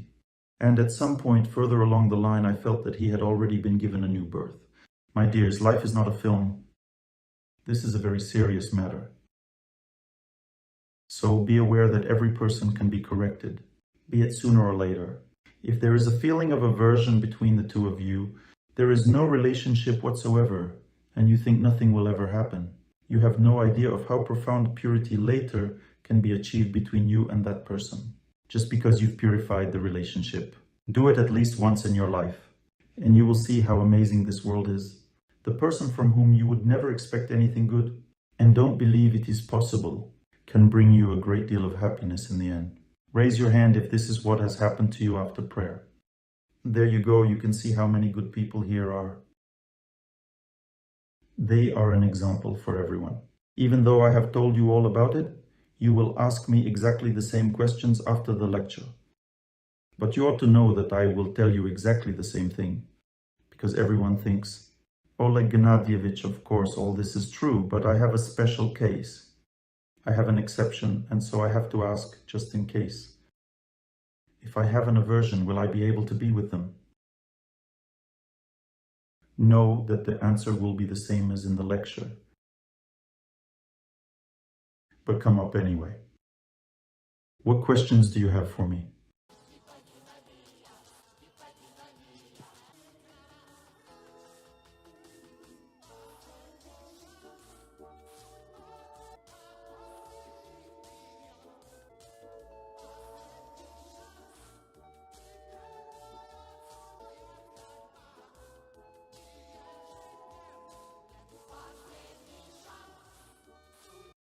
No need to clap.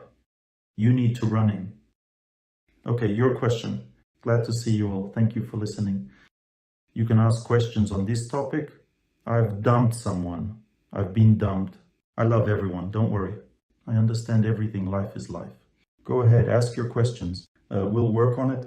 Your question, young lady, just on the subject. I usually say that if, let's say, you and I have hemorrhoids, we shall understand each other, but for others it's not going to be interesting. Hello, Oleg Gennadievich. I want to thank you for the knowledge. It has made a tremendous difference in my life. I have got rid of my bad habits. I have started getting up much earlier. I have realized why my personal life wasn't working out. I can't even believe you've had bad habits. About a year ago, I was introduced to a young man. You've been introduced. That's good. But he was on a voyage. I waited for him as we stayed in touch. I thought we were building a very intimate relationship. When he came back from his voyage, We met and everything seemed to be fine. But I made it clear to him that we wouldn't sleep together until after the wedding. That's great. Well done. And after a while, unfortunately, he ended the relationship. I was distraught. It's okay. What is there to worry about? I wanted to ask you, was it me who didn't make it? No, he just didn't need anything but sex. Is that true? Women, I'm telling you once again, look, if you say no to a man who needs a family, it encourages him more and more to conquer you. I mean, a man can't just step back. If a man wants to have sex and he is told there will be no sex, then what's the next step? He'll try a couple more times, but sex won't happen. So, what's next? He will give up and walk away. It's the wrong person. Thank you. I recently met another person. It's just really hard for me to trust now. No, that's exactly the right person. Really? Yes, I've already told you. The person who is the right one. They don't look that conspicuous, flamboyant. Thank you. Destiny is very complex. The best is unnoticeable, the worst is all shiny, it glitters. Be wise, all that glitters is not gold. Don't get attracted to the glitter like a crow. It will always be like that owl. Boom, oops. Well, your question. Ask those who haven't asked yet. Have you asked me or not? No? Well, go ahead. Hello, Oleg Gennadyevich. I've recently started watching your lectures and I already appreciate you so much. You seem to be guiding me in the right direction. How long have you been listening to me? A little less than a year.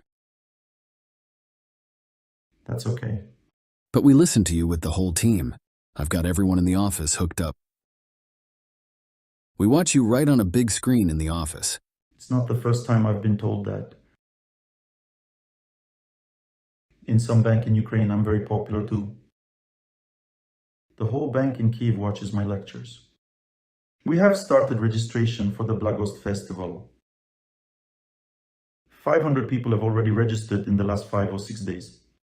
The festival will take place in May, and there's a festival next September that's not yet open for registration. Come on over.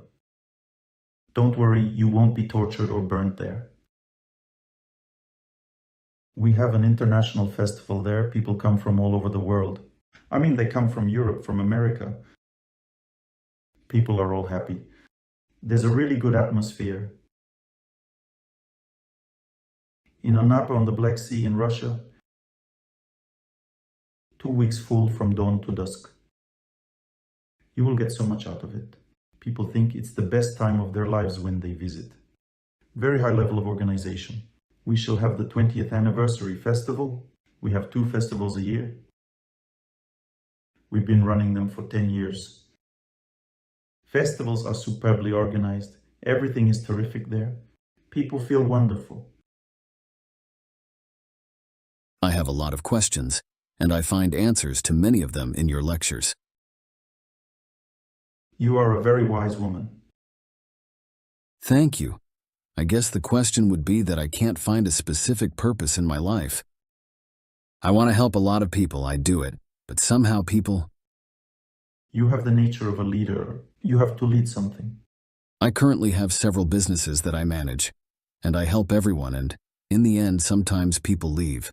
They just leave. Yes, the same about me. And it happens very often. Yes, that's normal. The cat ate, then left. The man ate, then left. However, I'm very grateful to you for what's going on in my personal life. It's going really well. Thank you. I have one serious executive. When he comes to listen to a lecture, there's a throng of staff coming with him. He's a humorist like me. There he sits listening to me. I ask him, "Do your assistants want to attend my lectures?" He looks at me and replies, "Oleg Gennadyevich, they want to, of course they do." I say, "I see that not everyone wants to." He replies, "Oleg Gennadyevich, everybody wants to everybody. They just know what the consequences will be if they don't." With all that, I guess I want to have children and a family, and I want to help everyone and be needed everywhere. Sometimes I feel I'm so torn apart that I don't even have time to sleep. Raise your hand, women who are experiencing the same. I think everyone does. I just feel at times that I don't sleep at all. Sleep is a must. And we never have a day off at work. You are very good indeed. But you had a different question for me. You've got so excited that you've forgotten the question. About purpose. Let me remind you. The question you've asked is not a question about purpose. You are simply confusing professional activity with spiritual practice. You want to derive the deepest happiness from your professional activity. However, you don't get it, because the deepest happiness a person can derive only from spiritual life. Remember it, spiritual life can also be an activity. This activity means going to a temple, serving God, bowing, maybe even assisting in the temple. This is also an activity. That's where a feeling of very profound purity, joy, and bliss can arise. When God is content with the way you live, He will glance at you. When He is pleased, then you will feel this bliss in your heart. Any activities aimed at supporting oneself or others cannot give such deep happiness. Only spiritual life and only unselfish activity can bring profound happiness to a human being, totally selfless. I've ceased to expect anything from anyone. I just help people because I want to. Is that right? Thank you very much. You are a very wise woman. Here's a lady in a red sweater and a white scarf. Hello, Oleg Gennadyevich. Sit down, please. Yes, sir. It's a pleasure. Yes, sir. Men, did everyone like it? Women, imagine how little it takes for men to like it. Yes, sir, and that's it. Great. Splendid. Good training. I've been running every day for almost 6 years. There you are, looking full of energy. I don't run only if there are flights or some trips. Is that all right? It's totally fine. You're very healthy and you'll live a long life. You're never ill, are you? No. All right then, fine. Live happily. So it's normal to run every day, isn't it? Of course, it's normal to live happily. Thank you very much indeed. Be happy. There's a girl right back there. Hello, Oleg Gennadyevich. I wonder when my spouse and I will have a favorable period to have an addition to our family. You don't have enough movement. You have no activity in your body. It is weak and hypodynamic. Now is an auspicious period. Yet, you will not be able to conceive because there is no strength. You lack the energy of nature in your body. You need the energy of nature. What shall I do with fear? Fear is an amount of work to be done. You must pray and run. A woman in Riga asked me once, what should I do? Another woman said in jest, why do you ask what to do? Pray and run. Thank you very much. You need exercise, workout, a lot of movement, raw vegetables, eat more dairy products. The sea enables a woman to conceive. The energy of the sea gives such power to a woman. It improves a woman's hormonal function. You could undergo treatment at our clinic as well. We'll put special seeds in your ears to help you. You will wear them to energize everything in the body if you can't do it yourself. But the question is not whether the period now is auspicious or not. It is actually favorable right now. The problem is that you are lazy, you do not live in the right way. That's the principal problem. You see, women remember, a woman should sleep more than a man. But if you women get up after 8 o'clock in the morning, there's no chance of conceiving. Because the ovum burns at this time as the sun rises high. If you get up late, everything burns in the lower abdomen. You have to get up at least between 6 a.m. and 6:30 a.m. A woman should sleep for at least 7.5 hours. Consequently, you have to go to bed early.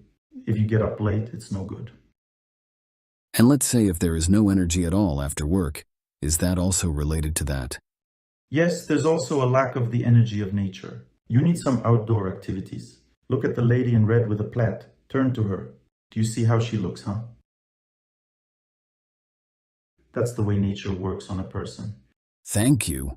Your question. Good evening. Thank you very much indeed for the knowledge you share with us. Fortunately, it has not been that long since I discovered your lectures. It's been about a year since then. I realize how many mistakes were made in the past. I would not like to repeat them in the future. When I give a lecture, isn't it hard for you to listen? It's just that a lot of people say that the voice is hard to listen to. No, it is not. On the contrary, I recognize myself in many of your examples. Here's the question. My boyfriend and I dated for 7 years. We lived together for a while. Then he left me about 6 months ago. A lot of mistakes were made by both of us. You lived in the wrong way, there was no God in your life, hence he got bored. Is there still any way to retrieve it, to restore this relationship? Is there any chance? You see, you're both intellectual people. Intellectual people are mostly motivated by a concept. You lived together while you had the feeling that you had a mutual concept. However, his concept has changed. So he thinks he doesn't need to be together now. He doesn't need it right now. He has got a different conception of how to be happy. Yes, that's what he says. He's not sure if he needs all this, if he wants a family at all, and he has to figure it all out on his own. Yes, the concept of life has changed. You have to realize that you need prayer. It's not a matter of a man. Why have you got attached to this guy? You need to pray. God has plenty of men. You have to pay the karma off. Another man will show up then. I wanted to be with this man. We are close already. Why are you being cranky? How do you know who will be better for you? I don't mind you being with this man. He can come back to you. You need prayer. He'll still have the choice of whether to come back or not. If he doesn't return, then he's dumb. What's the point of living with someone who is dumb? I think he will return, I can see that, but you need prayer. But that's not what you ought to be thinking about right now. You need to realize that you live in the wrong way. You have the wrong faith. You're just obsessed with one person and that's all. You can't live like that. You're exhausted, you lose yourself, you don't sleep well, you don't eat well. Why live like this? You're destroying yourself. You've got attached to a man. If you become attached to a person, they will not be with you. You must pray. Become attached to God, and the man will come to his senses. There is no such thing as him almost or totally leaving you. He's just having a hard time with you because, as I said, you do not live in the right way. He's had a hard time with you. That's why he's become a little distant, but he's drawn to you anyway. He still communicates with you. You have to overcome your fate with prayer, that's all. He's not communicating with me at all right now.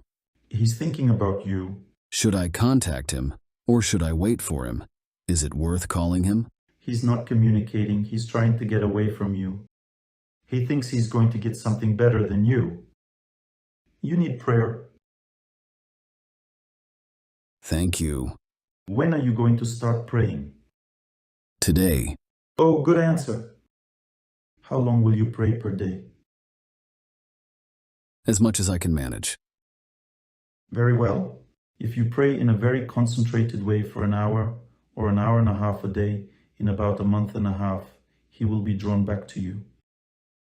He will start to communicate with you. That will be a sign that he will return. If he doesn't begin to communicate with you after 3.5 months of your intense prayer, then he is totally stupid. And then you will need to pray a little bit more for about a month and a half. That's 6 months in total. And you'll be completely over this period with this particular person. But the chances are that he'll come back. But even that isn't going to change anything radically. Because you have to change the way you live. So that your life is filled with power and energy, and then his life will become filled likewise. Fate placed him beside you for you to change him. He waited for you to make a change. Men always expect women to make changes. And you didn't change him, you didn't help him. So he started looking for something else. It's very hard for him to live because he can't find himself. That is, he's rushing around, he needs to find something. He thought you would help him, but you just relaxed and began to savor happiness. As a result, he made off.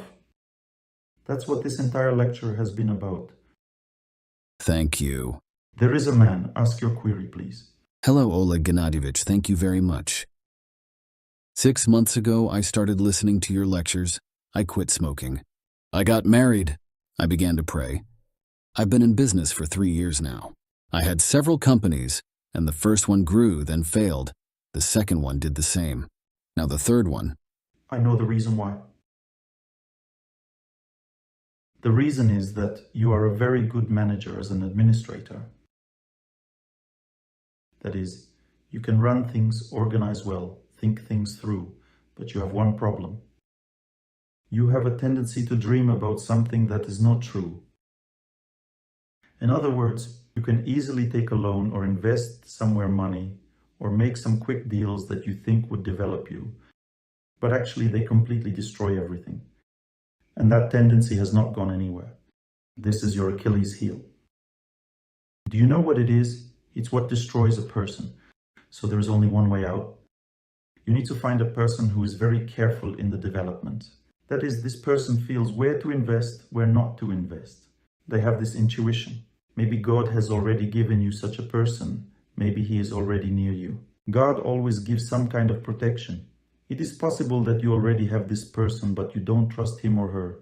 I mean, you are told, but you don't listen. You have to start listening to such people, and without their advice, not to make any decisions on development, because development is necessary, but this process is very careful, neat and slow. You should make no sudden moves. Sudden moves ruin everything. That's your mistake. But it's more of a natural flaw than a mistake. Because you're sort of a reasonable person, you do a lot of good things, but you have this inability. Every person has some kind of flaw. Am I working where I'm supposed to? Of course, definitely. Thank you. I told you it's not because you're doing the wrong thing, it's because you're making the wrong decisions. You need to consult with someone. Premature, hasty, wrong decisions destroy everything. You have made at least 2 such decisions in your life. That's right. Well, don't make a third one then. Thank you very much. Like in the movie The White Son of the Desert, one character said, "Don't go there, Abdullah has a lot of people." And the other didn't understand and went, And if I ask you now, everyone will start screaming Oleg Gennadievich. Do you know what kind of chaos would ensue? Come on, you. Why are you getting up like that? Okay, you the girl in white. Don't think that I'm a stumbling block in your life, that you can't solve the problem without me. Pray well, everything will be solved. Thank you for the opportunity. Oleg Gennadievich, I recently had a breakup in my life and I heard the answer to my question that I need to pray, but how exactly? And run. What kind of prayer should it be? Just wishing everyone happiness or some kind of special prayer? That's a good question. Let me tell you how prayer actually happens. We had a prayer retreat today at the Blagos Club. If you go to the Blagos Club, they will teach you.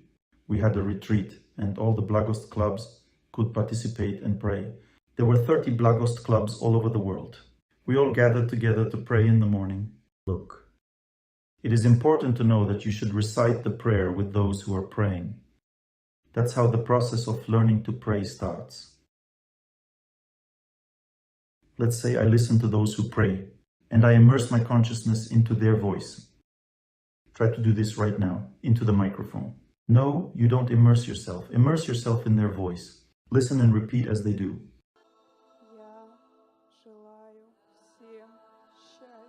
There's a lot of emotion, it's not right. You have to repeat with your heart.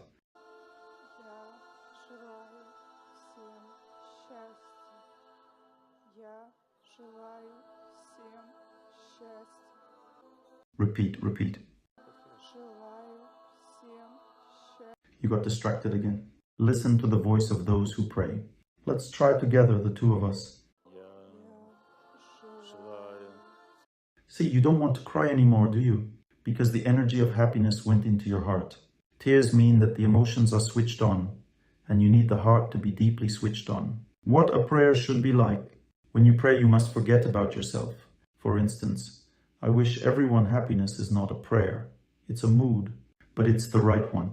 That is, I don't think of myself. I wish everyone happiness, not myself. That is, in order to overcome fate, you have to break away from yourself. Somehow. In this case, you will begin to overcome your fate. How should prayer be arranged?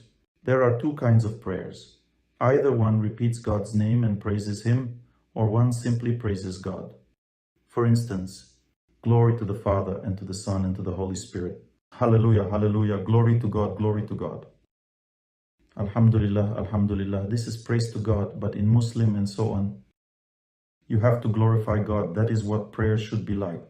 If you don't have any faith, choose any prayer of any faith you like.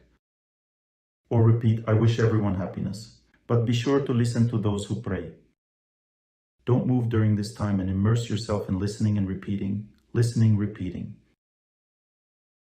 I have a prayer retreats. Let's say there was such a retreat in Moscow on New Year's Eve. You can find this Moscow lecture. There's an explanation of how to set yourself to overcome fate. First, I told them about it. We studied this subject for a long time. There are online Blagos seminars. They also contain detailed information about the right mindset for prayer. You can study how to pray. I have many lectures on this topic. Thank you. This is a very strong technique, very strong. It's been there since ancient times. Once a woman decided to pass away in Minsk right at a lecture. She started breath heavily. Then the experienced doctors came up to her and said she was dying. We put her down. We started immediately, without waiting, to perform artificial respiration and massage the chest. At that time I sat down and told everyone, we have to start praying right away. We began to pray. I put on some spiritual music. I felt it was getting harder and harder. As I was told later, right at that moment she was in cardiac arrest. I felt some insurmountable obstacle. I focused on those praying on the whole audience. I started praying harder, tuned in, concentrated hard. And then the obstacle was overcome. She started breathing. Then the ambulance came and the medical team took her to hospital. The idea is that any obstacles, even death itself, could be overcome if you put your spiritual power into it. I have seen this many times in my life. I told you about the last case. You are in despair because you have never dealt with this power. You don't know that fate can be overcome with the help of sound and contact with the power that wins. Thank you. When you find that out, you will have a different state of mind inside. Well, your question, but you need to calm down first. We're going to finish it now, right? Hello, Oleg Gennadyevich. I want to thank you for charging us with happiness, peace, and love. Thanks to you, people start to live again. Thank you very much. Thank you, thank you. My name is Irina. Name is not necessary. What is your question? I have a very important question for me. I can't find my purpose in life. Are you married? No. That's the problem. You're being tossed from side to side. Because when a woman has no support in life, no refuge, no shelter, she is in turmoil all the time. And she puts a lot of energy and desire into what she thinks is her purpose, into this term purpose. As a result of these two factors, she simply burns out mentally. So you have to switch to the family. You shouldn't think about your purpose right now. You have to think about marriage. Your energy will go into what you think about, and that's what will happen in life. When you get married, you'll think about your purpose. Is it realistic? To get married? In my case? Easily. It is necessary to focus. You have to focus. Any woman is woven of beauty and love. Set yourself up for marriage. Start loving everyone, taking care of everyone. Once you start to fill yourself up with this female power, fill. And at some point, one of the men will not resist. When a woman is filled with beauty, they just can't resist it. You just don't know about it because you've never done it. A little push. Yes, just serve everyone with joy, take care of everyone, and at some point you will knock some man off his feet. But I don't want any. I want my destiny. Don't worry, he will be your destiny. God knows who your target could be. And when is the favorable period? Now is a good time. Stop thinking about work. What you think about is where life will go. A woman is woven of blessing or cursing power, including for herself. What you think about is your life direction. Start wanting to get married, wish everyone happiness, communicate, love everyone. Let your life be built in the sphere of relationships. And even that will help you to strengthen at work somewhere.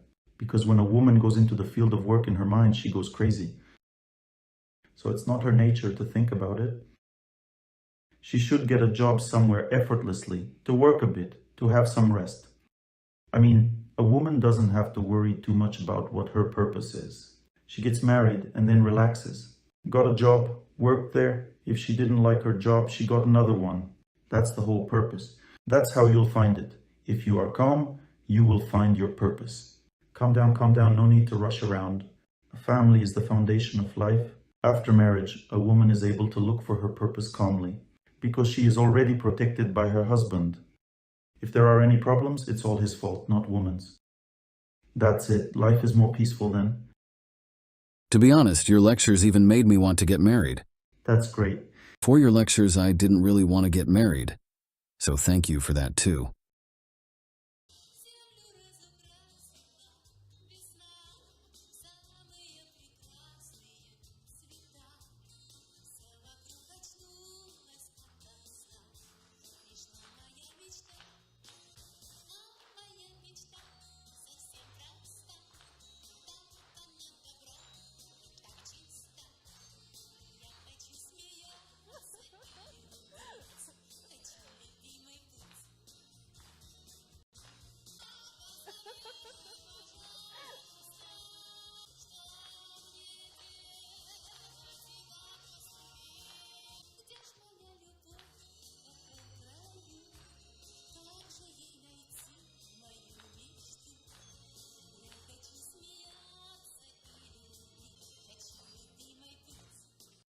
Is it a good song? Everybody, sit up straight. Thank you very much. Be happy. Don't forget about yourself, who you are, who you were born to be. I wish everyone happiness. Я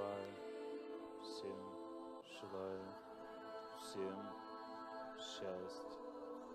Я желаю всем счастья. Я желаю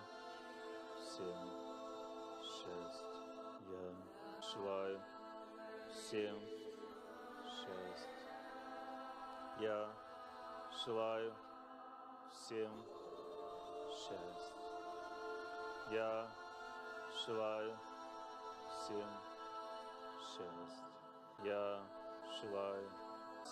всем счастья. Желаю всем, желаю всем счастья. Я желаю всем счастья. Желаю всем счастья.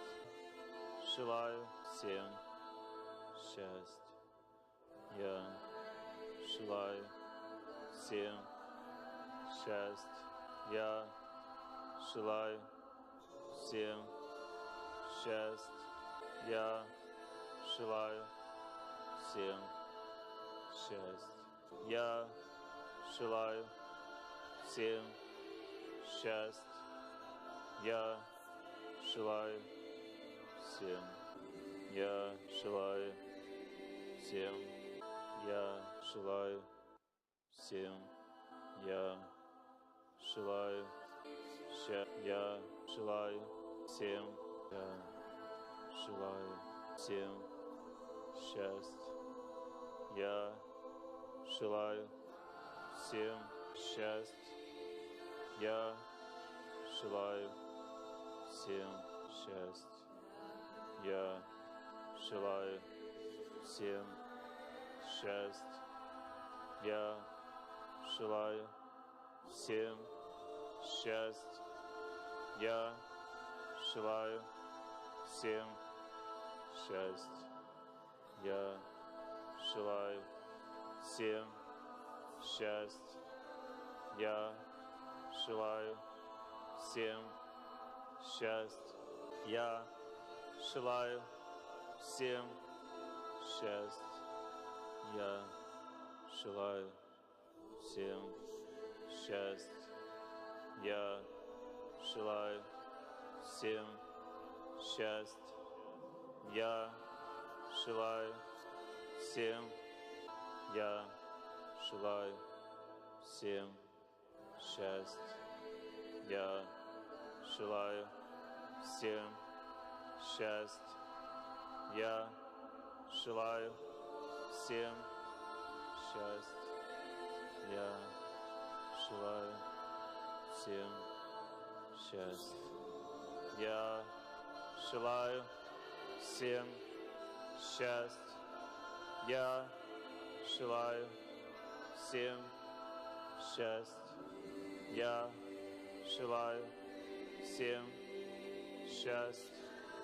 Я желаю всем счастья. Я всем счастья. Я желаю всем счастья. Я желаю всем счастья. Я желаю всем счастья. Я желаю всем счастья. Я желаю всем счастья. Я желаю всем счастья. Я желаю всем счастья. Я желаю всем счастья. Я желаю всем счастья. Я всем счастья. Я желаю всем счастья. Я желаю всем счастья. Я желаю всем счастья. Я желаю всем счастья. Я желаю всем счастья. Я желаю всем счастья. Я желаю всем счастья. Я желаю всем счастья. Я желаю всем счастья. Я желаю всем. Я желаю всем. Я желаю всем счастья. Я желаю всем счастья.